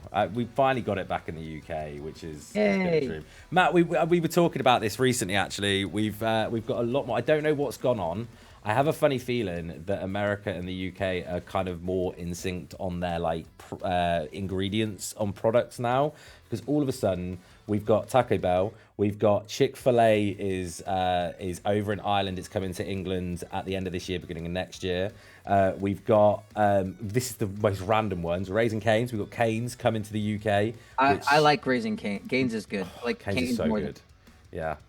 Cane's makes, and I keep saying Danny's got so much to look forward to because he's a KFC guy, and I've said that Cane's shits all over KFC, like legit, like the Colonel is literally there with his mouth open, taking a load in his mouth. KFC is its own thing, man. KFC is an interesting one because when you, especially if you go to other countries, like not necessarily UK or Australia, because it's kind of the same, but like if you go to Japan, KFC is like fucking crazy. It's like people go to KFC on Christmas. Yeah, in it's Japan. their Christmas dinner where we have turkey and stuff like that in KFC. To book a seat at KFC on Christmas Day in Japan, and there's a 3-year waiting list. Yeah. Wow, And Christmas Day, yeah. that is crazy. Danny, we've got Wendy's back now, and but they what But annoys you know me what? about We don't Wendy's- have any. I don't think we have any like English English places at all. Like I'm trying to think of any. We don't like, have any. Well, Okay, I've explained even like when you go, like one of the things that I always kind of like about driving in England is like whenever they have the Marks and Spencers like truck stop things, and you can actually get like a vegetable at a truck stop, which is like unheard of in the States. Even like places that'll have like a salad, it'll be like a pre-made like iceberg lettuce, cheddar cheese salad, and it just, so I don't know, or like a prawn cocktail you could get at a gas station. Yeah. But yeah, they just thinking about just getting a prawn cocktail from the gas station. That's a no. I would trust it from an M&S, man. Their food's, I mean, compared to American gas station food, that's definitely better. Unless you go to Buc-ee's. Just to You confirm. been to Buc-ee's in Oklahoma? Yeah. I've been Buc-ee's. But right, I need to just point this out that Matt has just confirmed that if he was put back into 1850s England, he would be joining Danny as one of the rich and with Marks and Spencer's M&S. That is just 'cause it's Those M&S prawns are fucking amazing. Oh, I man. see what They're you good, did. man. Yeah, hey, look, I'm posh as fuck, dude. It's cool. Dude, you know. They won't let me in M&S because I'm covered in pig shit, so I'm not allowed in. So I wouldn't know. You just gotta go put on your waistcoat and your doubloons, and you'll be fine. There we go. Not doubloons, pantaloons. That's not the word I was thinking of. Hypersloth has just said the best takeout place that I've ever had in the US, which is Braum's in Oklahoma, because everything about Braum's is it's got to be fresh. They have to be. I don't know how many miles it is, but every Braum's has to be in with a certain mile radius of the farm, basically, so that they can make sure it's all locally produced. They're known more for ice cream and stuff too, aren't they? Yeah. I mean, I can't wait. I haven't been over to Oklahoma now. Hyperstuff's my partner, by the way, and she absolutely, she introduced me to it all. But I haven't been over for. You know what you since should get? last year. You got to get in Oklahoma is an onion burger. You ever had an Oklahoma onion burger? I haven't had one. Heard of it. Go to this place. There's a place called Tucker's, which is sort of like a chain, like an Oklahoma chain, but they do this. They have a burger called the Mother Tucker, and it's like 3 patties and onions and just goop, and it's fucking delicious. Oklahoma onion burger is maybe one of the best burgers I've ever. Okay, why haven't I tried, Laura? Why haven't I tried that? Why? Explain yourself in chat. She's just put in chat. Onion burgers are great. That's what I make at home. Whenever like I make burgers at home, I always do Oklahoma onion burgers. There we go. See, Oklahoma's got some good stuff going on. Danny's always moaning about it since rubbish there. He's not really. Danny, give me a final word on Best Girl. I thought that was a really, really awesome Midwest emo track. It felt really. About the song. We were talking Yeah. about food. We end up talking about food like 90% of the time on here. Like, we're obviously angling for that sponsorship. It felt really artistic and really well put together. Just overall, I thought there was lots of power in the vocals. The music video itself matched up with that too. It was really energetic and fresh. So yeah, awesome.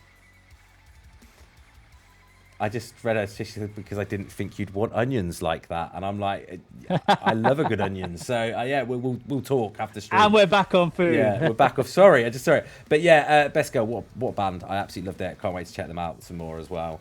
Right, next then, this is like royalty. It's like BSB TV royalty.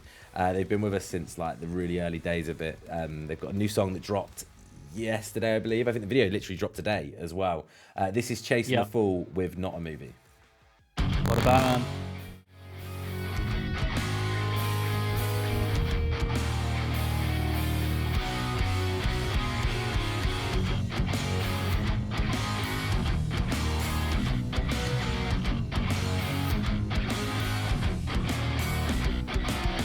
I've been the punchline of this story all my life. Ripped jeans and hand-me-downs, no reason to fight. And they aren't in chat tonight, guys, because they're supporting a little band called Skin Dread. Say that again? They're not in chat tonight because they're just supporting a little band called Skin Dread. Okay. The Skin Dread are huge. Like, it's a massive show. Reminds me of Newfound Glory, kind of.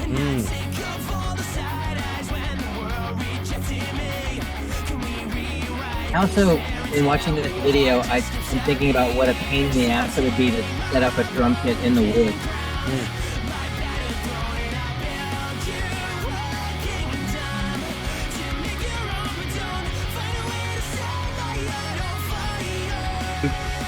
For a second.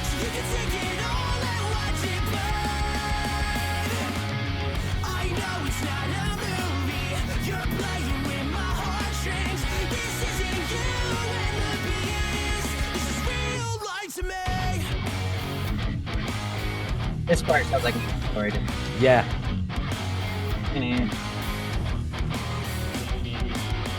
Am I the good guy that a witch will cast away?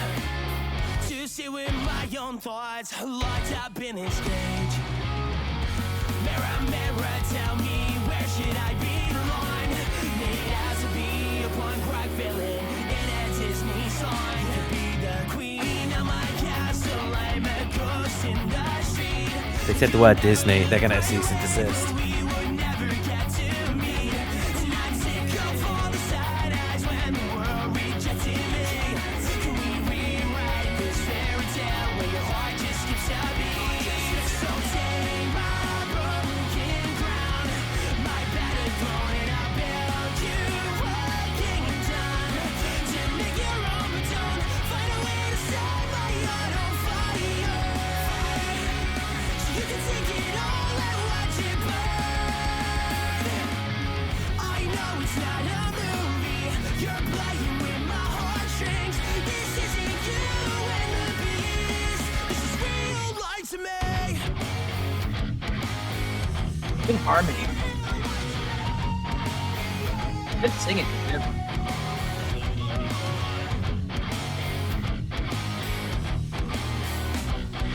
I can break out to run away free from my feelings. We're wishes all alone, start to make it stop repeating. So take my broken crown, my battered throne, and I build you a kingdom. To make your own, but don't find a way to set my heart on fire. So you can take it all and watch it burn. I know it's not a movie.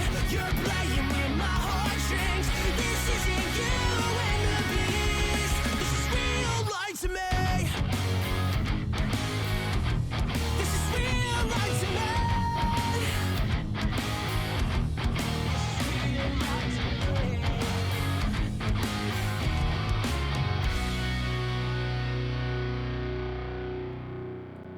That was cool. Really, really fun. Awesome. Like, I love the fact that you said Matt straight away, Newfound Glory, because the riff on this track. Yeah, I mean that totally, and like in the best possible way. Like it's Yeah. just a very like fun. It's a very joyous sounding sort of tone of a song. I really liked it. I also liked that the bass. I didn't know what the bass player's shirt said, except that it said bass on it, which I thought was funny. Which is like, in case you didn't know they were the bass player. Sometimes you just got to put it out. You know, you got to point it out. Oh. But yeah, I think that they've got this really nice, like I've said this before about Chasing the Fool. They're not out there trying to reinvent the wheel. They're not out there trying to do something that's never been done before. But they know what they are. They're very fucking good at being what they are. They carry that performance that they do in music videos onto the live circuit. That's why they get opportunities like opening up for Skin Dread tonight. And, you know, Skin Dread, huge band. Huge band. And that'll be, I don't know what the cap is on that room, but it'll be a big show. And they'll make a load of fans off that because they deserve it. You know, they work really, really hard. They're one of the most energetic bands, like live, off stage, on stage, you name it. Like, I mean, I've hung out with them a few times, and it's, you know, keeping up is the hard part because they're just, Andy, the vocalist, he's all over the place in the best possible way. He's just got such great energy and aura about him, and yeah, I love it. He throws himself around that stage. And shout out Spellbound as well for the music video as well. For Spellbound Sounds is amazing. She's just got such a great relationship with them, and they work so well. I couldn't imagine the band without her and her without the band. It's just, they're great, and I love all of them. They're great. Danny, It's awesome. Well, Matt, did you want to add anything onto yours? No, I really like that a lot. That's good. Danny, final word. Yeah, I mean, I love Chasing the Fool. I think that out of like all of the, definitely on the pop punk side, the bands that have come through the BSP TV ecosystem, out of all of them, like these guys really have got it down to a T. Like up there as like one of the best when it comes to crafting a really, really catchy pop punk song. It's like you said, this is not a reinvention of the wheel, but it doesn't need to be because they do what they do really effectively, and it stays stuck in your head. And every time they do put out a new release, it's like it's another level up from the one before. And the video itself was a lot of fun, and I like the whole concept behind the track, and I think it's awesome. Definitely. Right, next then we've got Leaving Off with Treehouse.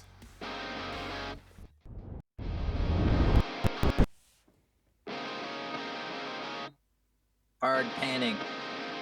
I love a good pan.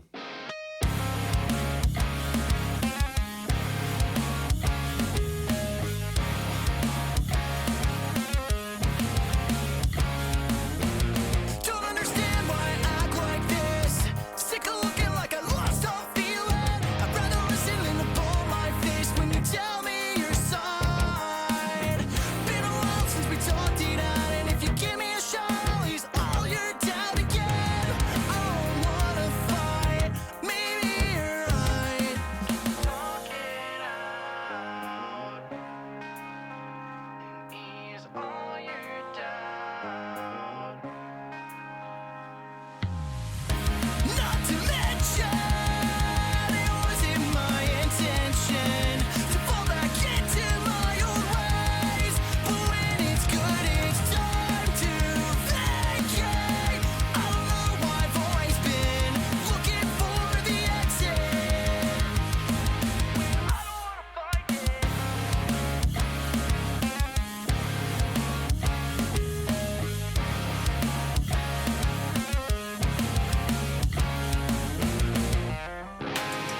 We were sitting in the treehouse looking at the sunset.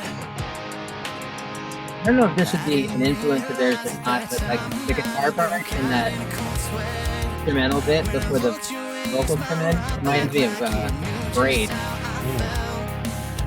Just wish I knew you that well. The guitar play on this is really fun. There's like the one tricky guitar and the one guitar, like high note guitar. It's intelligent. It's very mature writing as well. It wasn't my intention to fall back into my old ways. But when it's good, it's time to vacate.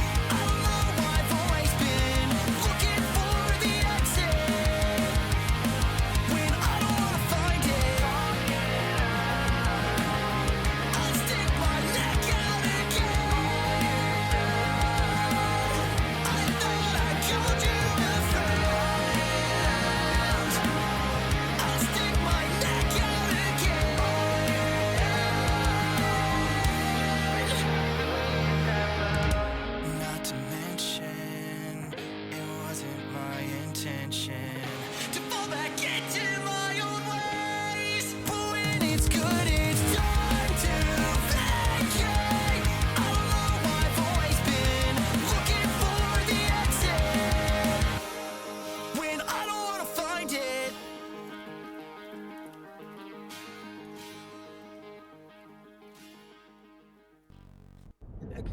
guitar at the end there.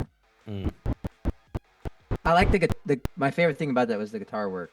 I thought it was a good song, but I think the guitar work was really, really interesting and really, like, I think you said intelligent. That is totally, I agree with that.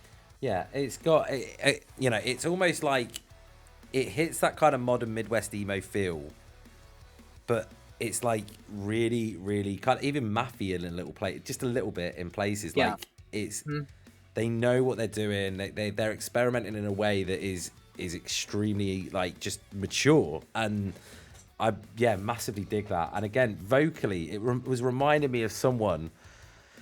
For the life of me, I can't think who it was. Like Knuckle Puck, maybe, on the vocals. Or Canucula Pook, as we like to call him here at BSB TV, until they sue us. But Knuckle Puck, maybe Knuckle Puck, maybe a little bit, even Man Overboard in places. But yeah, really fucking dug that. Big chorus, very, very... the instrumental, I think, has got all... Well, it's definitely got me and Matt. Like, that was what I was really hearing throughout that track. And it's something that drives in that kind of Midwest emo genre. That's always the first thing that I go for. Some bands get it completely spot on. Some bands fuck it up. I feel like these guys have got it spot on. I agree with that. Definitely. Big shout. And we, again, leaving off for a band that we've known of here. Too Much BS said in the chat, from what I know of this song, the newer members of the band wrote the music for this, and I'm really loving the evolution of Leaving Off as a whole. 100%. I can see the progression there, the development, the maturity. Yeah. Maturity that's my favorite word for this. It's just very mature, and you could stack that against any band in that genre, and you wouldn't know who the big band is and who the newcomer was. When you say mature, it's almost just like they're better players. Like, I think that's what sometimes when people say mature, they actually just mean that they're like better at their craft, and like it's not like you don't need to be mature to like play like 3-chord pop punk, like, and that's fine. It's beautiful in its own way, but like to do something that's like more intricate like that, you have to know what you're doing a little bit more, which only comes with. Definitely. Danny, give me a final word. I really enjoyed the lyric video format on this one, especially like the camera piecing together at the start. I thought that was really cool, the way that they did that. I haven't seen anything like that done like that before, so I thought the transition there was awesome. It's a really solid track. Vocally, I was getting maybe a little bit of the story so far, so like Parker Cannon in places. I thought the guitar work was badass. Lots of noodling, as I like to call it, and experimentation, but it wasn't messy. It didn't feel messy. It didn't feel too chaotic. It felt really well put together. It's progressive, a little mathy in places, and definitely technical. Really cool track. Definitely. Danny, did you see this week our friends in Eugene Levy were on the Kelly Clarkson. Kelly Clarkson. Why don't they say Drew Barrymore then? Because she's got a show as well. I get confused. She does. Yeah. Kelly Clarkson's an absolute legend, by the way. The Kelly Clarkson show, who had the guest Eugene Levy holding up a T-shirt of the band Eugene Levy, which they named after the actor Eugene Levy, who was holding the band's T-shirt, who were also called Eugene Levy. Yeah? We saw that? Very cool. Very cool. Very cool. We've joked about it on this stream that it needed to happen for such a long time, didn't we? Well, obviously now like Eugene Levy are now really cool. We can't play them on our stream. Did you know that? But one of the members, like an unwritten law. One of the members from Eugene Levy has a solo project, and this is it. This is Burn After Writing with Rose. There was room for both of you.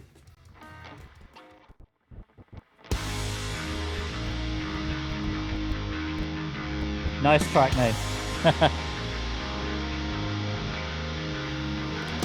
Don't count me out, I'm waiting until you drown. I can't look at you now. You're self-centered and lack the intelligence to get to me. It's for my lack of ambition. Put in the chat, long live the Get Up Kids. Much sleep. I've wasted so much life on you. I had nothing better to do. I like Saves the Day, like early Saves the Day. I love Save Today. Vocally, he does sound like Tris, doesn't he? Can you kind of hear that? Like, Yeah. like Lifetime, but like you can understand what he's saying.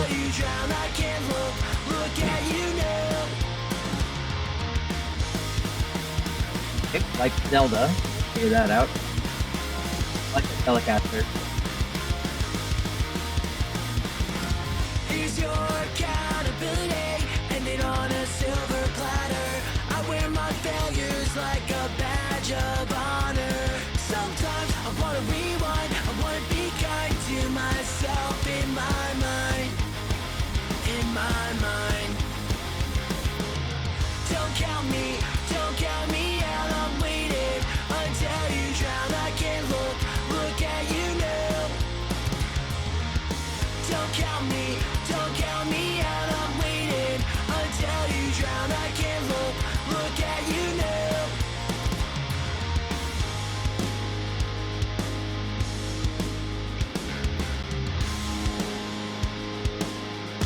Holding up a Descendants banner. Okay. You're a dick, an egotist, and I couldn't give a shit what you're doing with your life. Wait for Danny's obligatory. That should be on Tony Hawk's comment afterwards.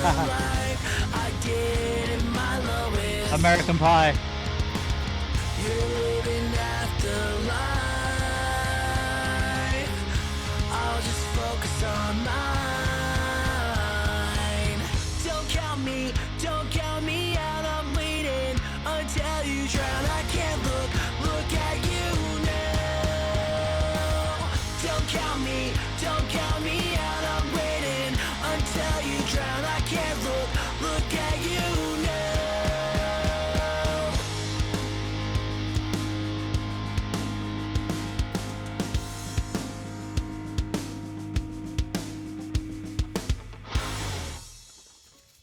Nice. Nice. Go on, Where are Danny. they from? From the US. Whereabouts, Danny, in the US? Let me double check. Michigan. Oh, it bit me to it. Wait, yeah, but Are they- it was a guess, Danny. You got to. that was a guess. They're either from Michigan that or was- New Jersey. Let's have a That's my look. guess. Eugene Levy. Also, just really quickly while we're doing this, so that the title of the song, obviously, Rose, there was room for both of you. You know, that was well, I paraphrase that. Rose, there was okay. yeah. So The whole obviously, thought. yeah, there was room for both of them on the door, right? I just need to point out one of the biggest, even more of a big fucking, not plot twist, but like mind fuck in that movie that winds me the fuck up, Muscatine. right? Muscatine. Where's that? Is that Tennessee? Come on, Danny. IA. Do you? What is it? Yeah. Iowa. IA. Iowa. That's Iowa. Yeah, that's just north Iowa. of me. Okay. Yeah. Okay. Yeah, I know where that is. Yeah, they're great. Eugene Levy as well, by the way, great band. But before we get on to Incredible this, band. just because this is gonna annoy the crap out of me if I don't get it out. Okay. She dies, right, at the end of the movie, yeah? Yeah, Rose, like when she's an old woman, she like dies. Yeah, There's- yeah, yeah. there's some- Oh, in Yeah. Titanic. Okay, Yeah. I was like, what fucking movie are we talking about? yeah, Right, got- yeah. So there was room on the door as well. Anyway, she dies, and then she goes to the afterlife, right? Now, I want to point out that this woman has spent her She whole doesn't life. die in the. Yeah, she does. You mean at the at end. the end of the movie? Yeah, when Oh, she's an okay, I old thought you woman, meant on think of her. She's an old woman. She dies. She throws the diamond over the board, doesn't she? And all that crap. And then she And all that dies. crap. And all that crap. She dies, and I just need to just make sure everyone's aware. She spent her whole life. She's had children. She's had grandchildren. She's been married to the same person. Had all this whole family life, right? In the afterlife, she goes back to the fucking ballroom on the Titanic and goes and spends her eternity with a guy she had a fling with on a fucking boat trip God. when she was like Okay. 18 years old. First of all, it's not just some guy. That's young Leonardo DiCaprio. Yeah. Very, very attractive young man. It's true.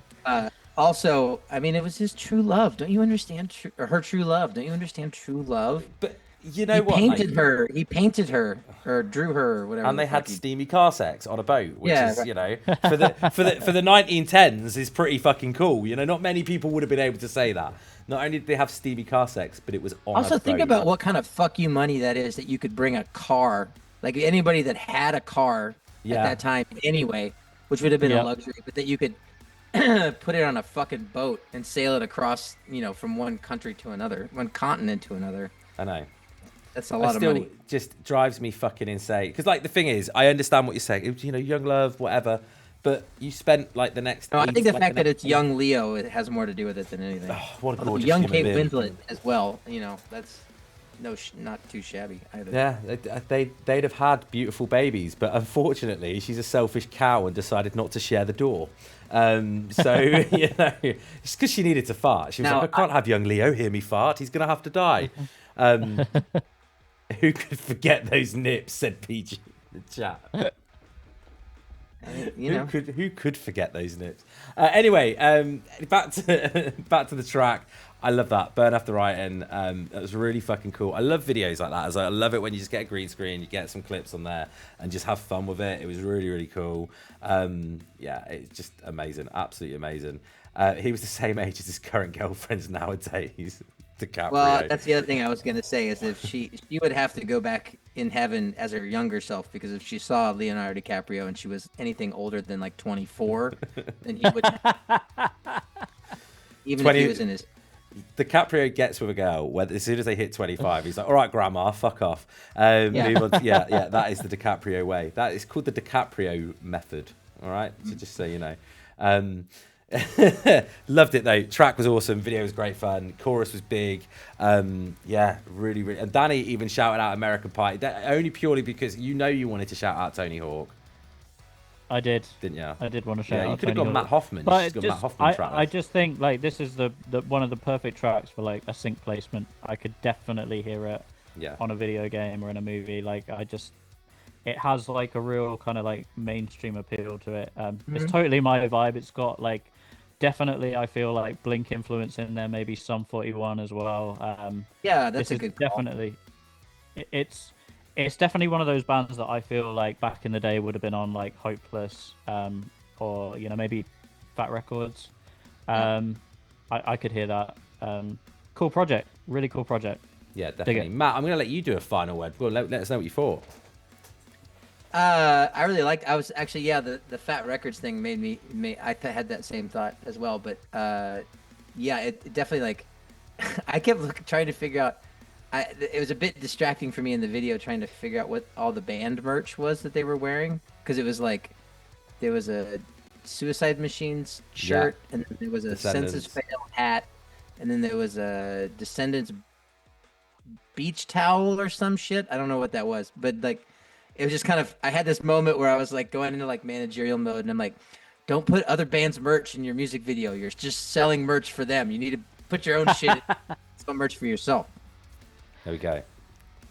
I think But do you know, that's but neat. it's a lot of people struggle, don't they? Because they're worried about wearing like a brand that could get them in trouble. So then it's like, well, what do you wear? So then it's like wear Bam. I the always used colours, to get baby. told by videographers like don't wear anything with a logo on it. That's what Yeah. they used to say. Oh, I didn't give a Like- shit. I literally, and I always send an email to the brand that I'm wearing, and because I like in videos wearing independent brands, because if you wear independent brands, you give them a bit of a shout out. That's True. true. You know, so I True. always. And But I don't think Census Fail needs the shout out. I think they're fine. Yeah, that's what I'm doing. That my like change Census Fail, go on to Forgotten Sons apparel, have some Forgotten Sons, hit or miss clothing, Ghost Club. Ghost Club. So every time I wear a Ghost Club top, I get stopped every time without fail. Going, what the fuck's Ghost Club? Or do you remember that at Download, Danny, when that guy came up? So I was like, oh, my mate owns Ghost Club. It's so cool to see it out in the wild. And yeah. Big up Forgotten Sons apparel, Michael from Homecoming. Big up indeed. Right, we are on our last track of the evening. This was a late submission. Really, I had no idea about this track. This is all Danny. So yeah, this is Let me know. Danny, am I gonna like it? I think so. Cool. This is Penalty think so. Box with Frontline. What are they called? Penalty Box. Without any vowels. The hockey reference. Lots of bands have hockey references. Now is the whole song chip tune? I'll take it. Probably not. Probably not. Here comes the band.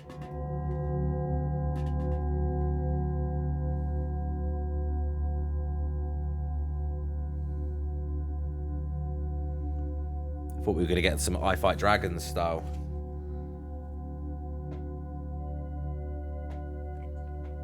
Okay, so I was gonna say, is there a Kevin Smith reference here somewhere? But I assure you we're open, yeah.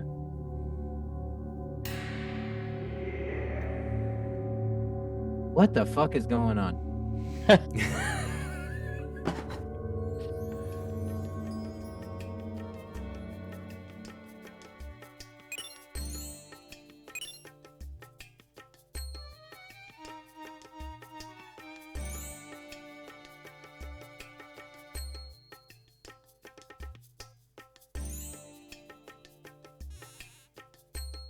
that a lightsaber? Yeah.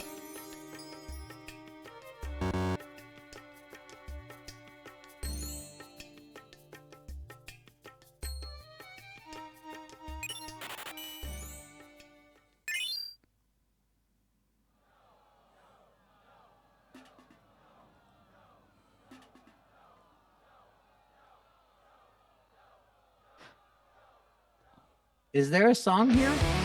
There we go.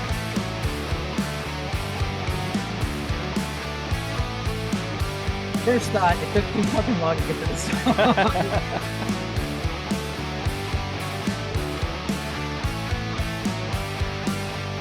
It's the right time to get myself in line. The shit is Where do these guys from? and I'm just Jersey. drinking all the time. On the south side, the kids are gearing up.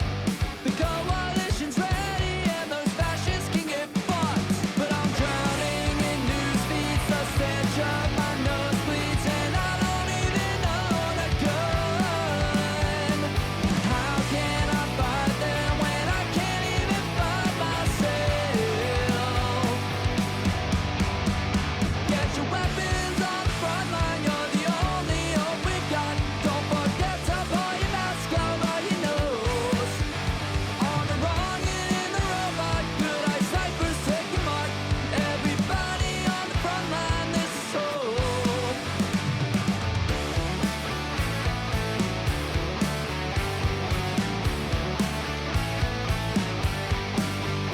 On the right side, we either win or die. Either way's okay with me, already dead inside. On the right side, future history. If only I could see the Carolina. forest for these fucking trees. The news says we're careless, we're hate-filled, we're terrorists, but we're just fighting to survive. The robot is calling, but I just can't get past myself. Get your weapons on the front line, you're the only hope we've got. Don't forget to pull your mask over your nose. On the wrong and in the robot, good eye snipers Two things. taking mark. One is that, like, Everybody on the front line, this you would never be able to have that many guns in a video back in the day, and like it was played on like MTV or Yeah. it would just be like it was like nope. The other thing I thought of, I thought cool with it. Those microphones that he's putting into, those like native mics, those like Elvis looking microphones, sound fucking terrible. They look cool, but they sound awful.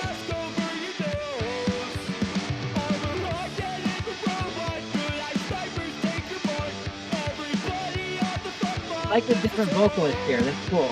Yeah, that's good. They utilize that really nicely, the dual vocals. because- Yeah. Like it's almost like that's the bridge.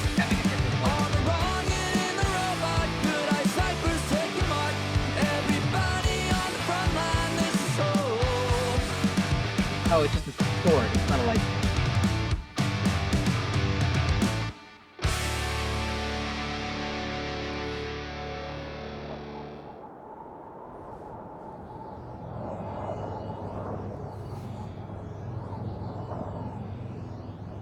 What is this?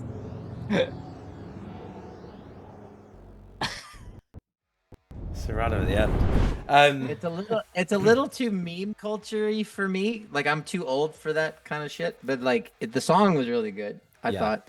And like just the Yeah. power pop, power trio kind of aspect of it, I thought it was pretty cool. It just all the weird shit in it didn't do anything for me. But you know, that was like 5.5 minutes long, and probably a minute and a half of it was random video game internet shit. Oh, I love it though. The thing is, I guess we live in a crazy world. I've got a 9-year-old son, and he is obsessed with Italian brain rot at the moment. Okay. And I have no idea. And it's basically, I mean, anyone know any Italian brain rot names? I know there's one called like Tung Sahur is one of the character names, but if you say it wrong, he goes mental. And like, it just some of the shit that kids watch today. Yeah, I'm just, yeah. But to put stuff like that into a video make it relevant is always difficult, and I think they did a really good job, and it was a lot of fun. And I also instrumentally Yeah, was it's getting a little definitely bit fun. I just didn't understand what the hell was going on. Yeah. yeah, but I felt that way too. But Yeah, like same. instrumentally, I was getting a little bit like almost like the Wonder Years in places. Mm-hmm. And I absolutely loved what they did with the dual vocals, because when you've got two vocalists that are equally as good as each other at singing, it's easy to fall into the trap of doing call and response constantly, or doing harmonies constantly, and not utilizing it in different ways. It was a nice surprise when that second vocal came in, and just as strong. So fair play to him on that. But yeah, go on, Matt. What did you think? I liked it a lot. And actually, are you guys familiar with the band from Minneapolis, Dillinger 4? Yeah. They're they do that a lot, where like, because their bass player is also a really good singer, but just isn't in a different. He has like a lower voice than the main singer does. So they'll do that a lot, where it'll be like, the bass player will sing the third verse or something like that. And I just think it's a nice way to like change things up without having to write like a whole nother part to the song. Definitely. Danny, give me a final word. So music video wise, I think, like you said, we're now in a day and age where it's really hard to keep people's attention. So there's a lot in there that fits into the whole like meme culture, zeitgeist kind of side of things. There's a lot that's going to grab your attention, which I've got to give them kudos for that. I have to agree with Matt. A lot of the time, I was like, I don't know what the fuck is going on, but it's also amazing. Like I felt like we had 3 intros in one, and it sort of reminded me of that. I don't know if you remember in Family Guy, Ben, where they go to the movie and go to the cinema, and they're watching a movie, and there's like 10 different production companies, and each time they think the movie's about to start, it's like another. It was kind of. It gave me that feel at the beginning. I got the feeling you were going to mention that time when they're like, they talk about the movies. It's like, well, I love it when a movie's name is in the movie, and they're like, so there's like these really like on the nose movies. Like now That's it's what time. makes me the Godfather. Yeah, and then he goes, he's watching it. He's like, now it's time for me to be Superman 4, The Wrath of Khan. It's like, oh, so that's why they call it that. And I just laugh every time I hear that one bit. But yeah, what great. I think once they got into it, then it was like, okay, cool, there is like a concept here. And then that ending, I mean, I didn't know where the hell I was with that, but I think unfortunately we'll remember it. So there is that. Unfortunately, in 2025, it sucks that something like this in a video would actually go against you as a band.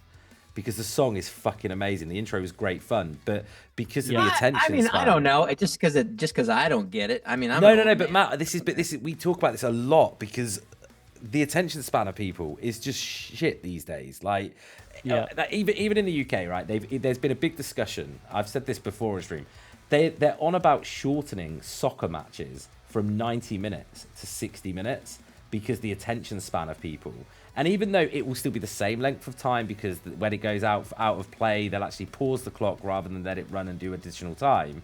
They've said that it would make it better for the younger generation, and the ability to keep attention is so short now that there's bands out there at the moment that are smashing it. I use Water Parks as a great example, and if you listen to any Water Park song, within the first 10 seconds they've normally got to the first hook, like every single song, because they've explained that people just don't want the long intros and stuff. And I guess with a video like this where you've got a 1.5 minute intro, it's well, now hang on, because I would challenge that a little bit, because on the one hand there is the whole thing about the kind of TikToking of the world of the youth, of just like everything is like bite size and getting smaller and smaller bites, but then at the same time things like podcasts, things like long form YouTube content is also really popular, and so people either want it really short or really fucking long. I totally agree. And there's a reason that Spotify and Netflix have just kind of partnered up, or they've got that deal now where I knew you were going to get that in here today. Well, I saw it the other day and I was like, I'm fascinated by that. It is really cool. It's new. It's something that hasn't happened before. They're moving a load of... I don't know if I heard about this. What happened? They're basically, Spotify is starting to move some of their video podcasts, just a select amount to begin with, over to Netflix to see how they do over there, and obviously that's the first time. It'll do well. I mean, people like People do like long form. I mean, you guys have a Twitch stream. I mean, like that's long form. I mean, fuck, this podcast is this whole thing's long form. I know. You know, I know. sorry. Trust Sorry. me. The longest interview I've done on this whole.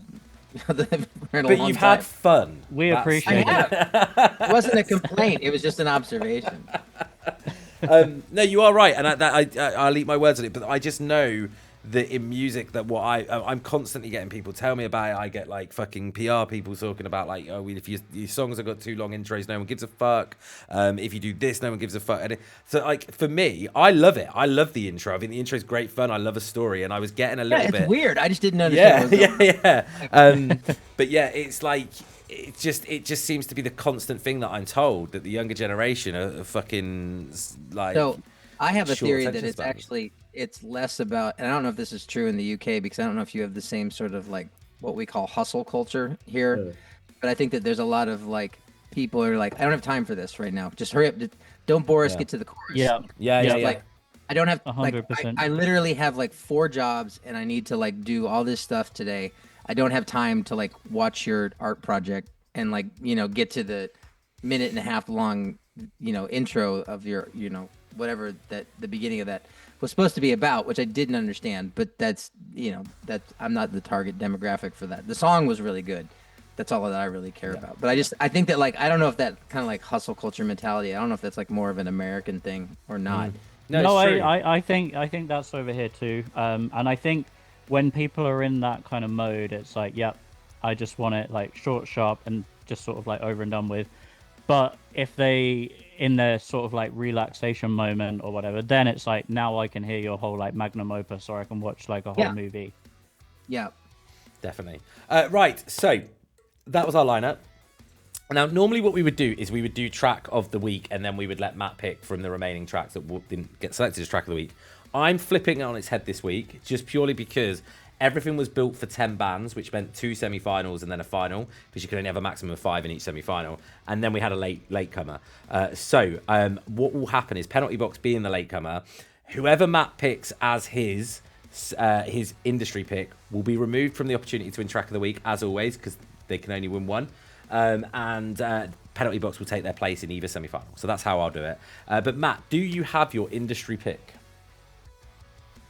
Well, I'm a little torn between Best Girl and Tooth Gore, which when I say them at the same time sound very similar. Tooth Gore, Best Girl.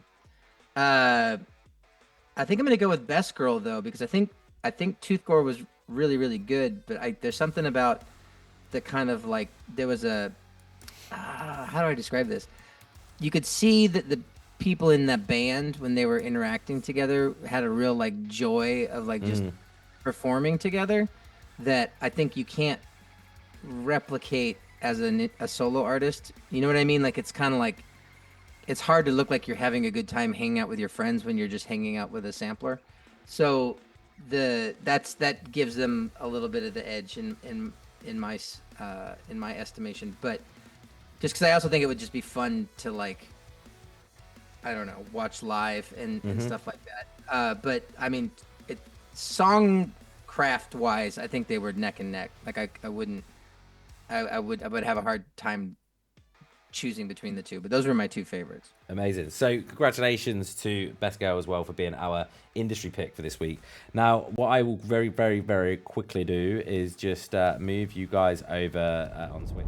So you can play that page where now the TV shows the semi-final 1 and semi-final 2. So where it says Best Girl, that is replaced with penalty box. So semi-final 1 is going to be between penalty box, Stay the Course, Tooth Gore, Hollow Wake, and Empty Spaces.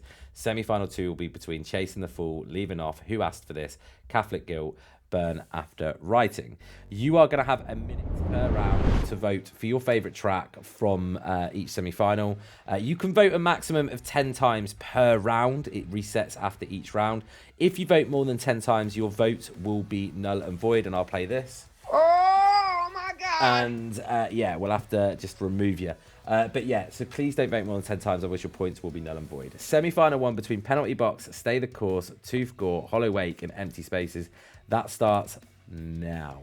It will appear on your chat. It will say new poll, semi-final 1. And yeah, that should be all on there now. I'm just checking the votes are coming through. I believe they are starting to. Refresh your devices or web pages if you can't see the poll, by the way, guys. That usually works.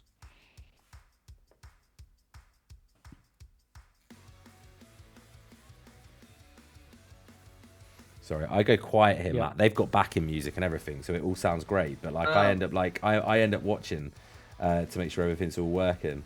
What is going on with that? Looks like there's two that are neck and neck. Or top 2 bands will go through to the final. Just to let you guys know, top 2 bands go through to the final. That's how we do it. Oh, it's going to be close. Oh, and remember, guys, if you have voted more than 10 times, your points will be null and void. That should be that round done. Let me just have a quick check, just to make sure no one went over. I can see someone went over. So there's but it's done that thing. I can tell you no one's gone over, even though it shows 240 points used. Because of the way that Twitch has done that thing, neither of them went over. They voted. Yeah, they voted 20 times, so they're fine. Perfect. I don't know why it does that. It's so, Matt, basically the way it works is they get like, it uses channel points, and like Twitch glitches, and it makes it look like everyone's going to call them out going, oh, they voted more than 10 times. But then when I look at it on here, it's like, no, they voted more than 10 times, but for some reason their first 2 votes were like double. It's just weird, bizarre. Anyway, so going through to the final, then we've got Empty Spaces and Hollow Wake. Danny, will you take over just for a second while I set up semi-final 2? Yep, absolutely. So Matt, based on all the artists and bands that you've heard this evening, what would be like the one biggest piece of industry advice that you would like to offer any of them, if you could give them some advice going forward? Well, the one piece of industry advice that I think stays constant throughout every generation of this is that you shouldn't wait for other people to do anything for you.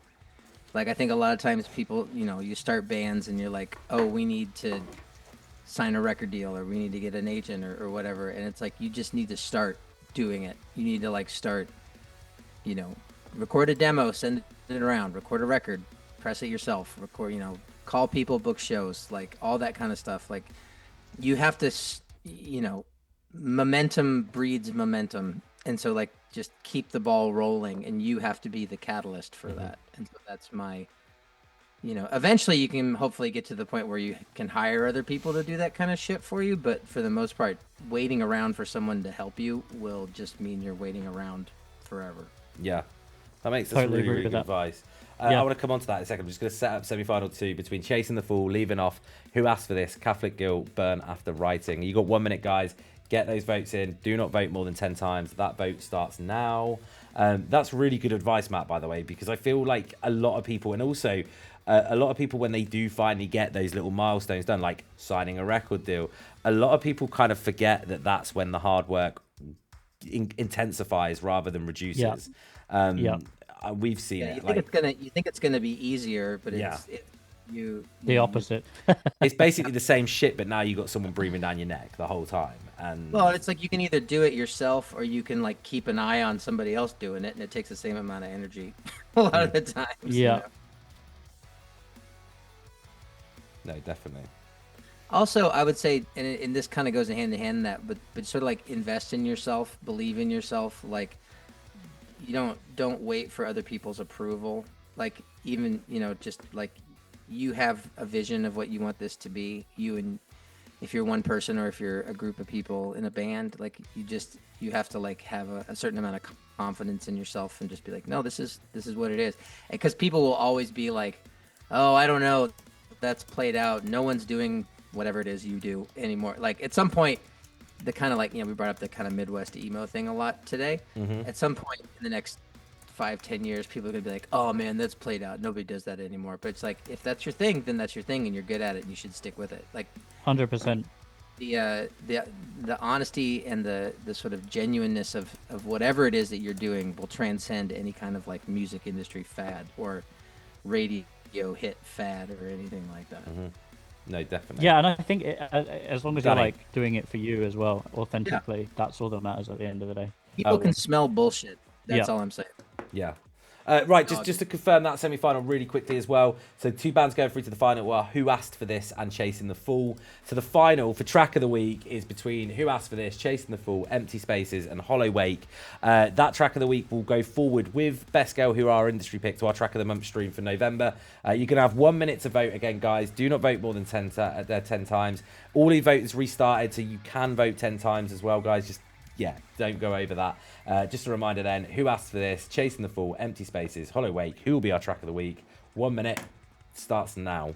Again, it will appear on your chat. It will say new poll track of the week. So get those in.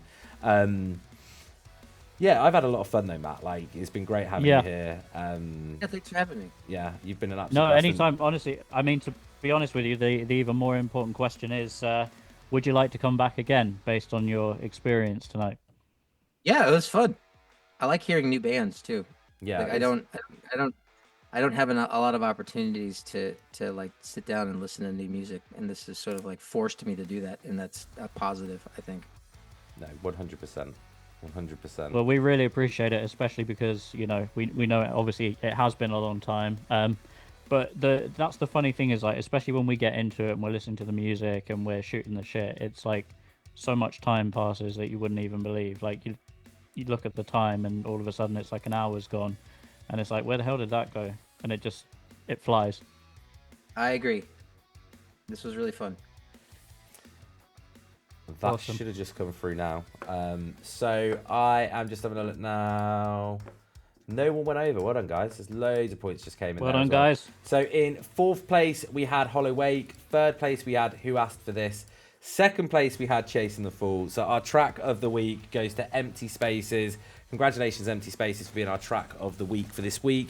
A track of the week graphic will go out straight away after stream. I'll collaborate with you guys on. Matt, the industry pick graphic will go out tomorrow. There'll be a nice picture of you in the corner of it as well. We will offer to collab on that on Instagram as well, which just to let you know. But thank you so much to everyone joining. We are back on Monday with Mark Adams, who is just absolute legend within the scene. He is ex manager for Kerrang.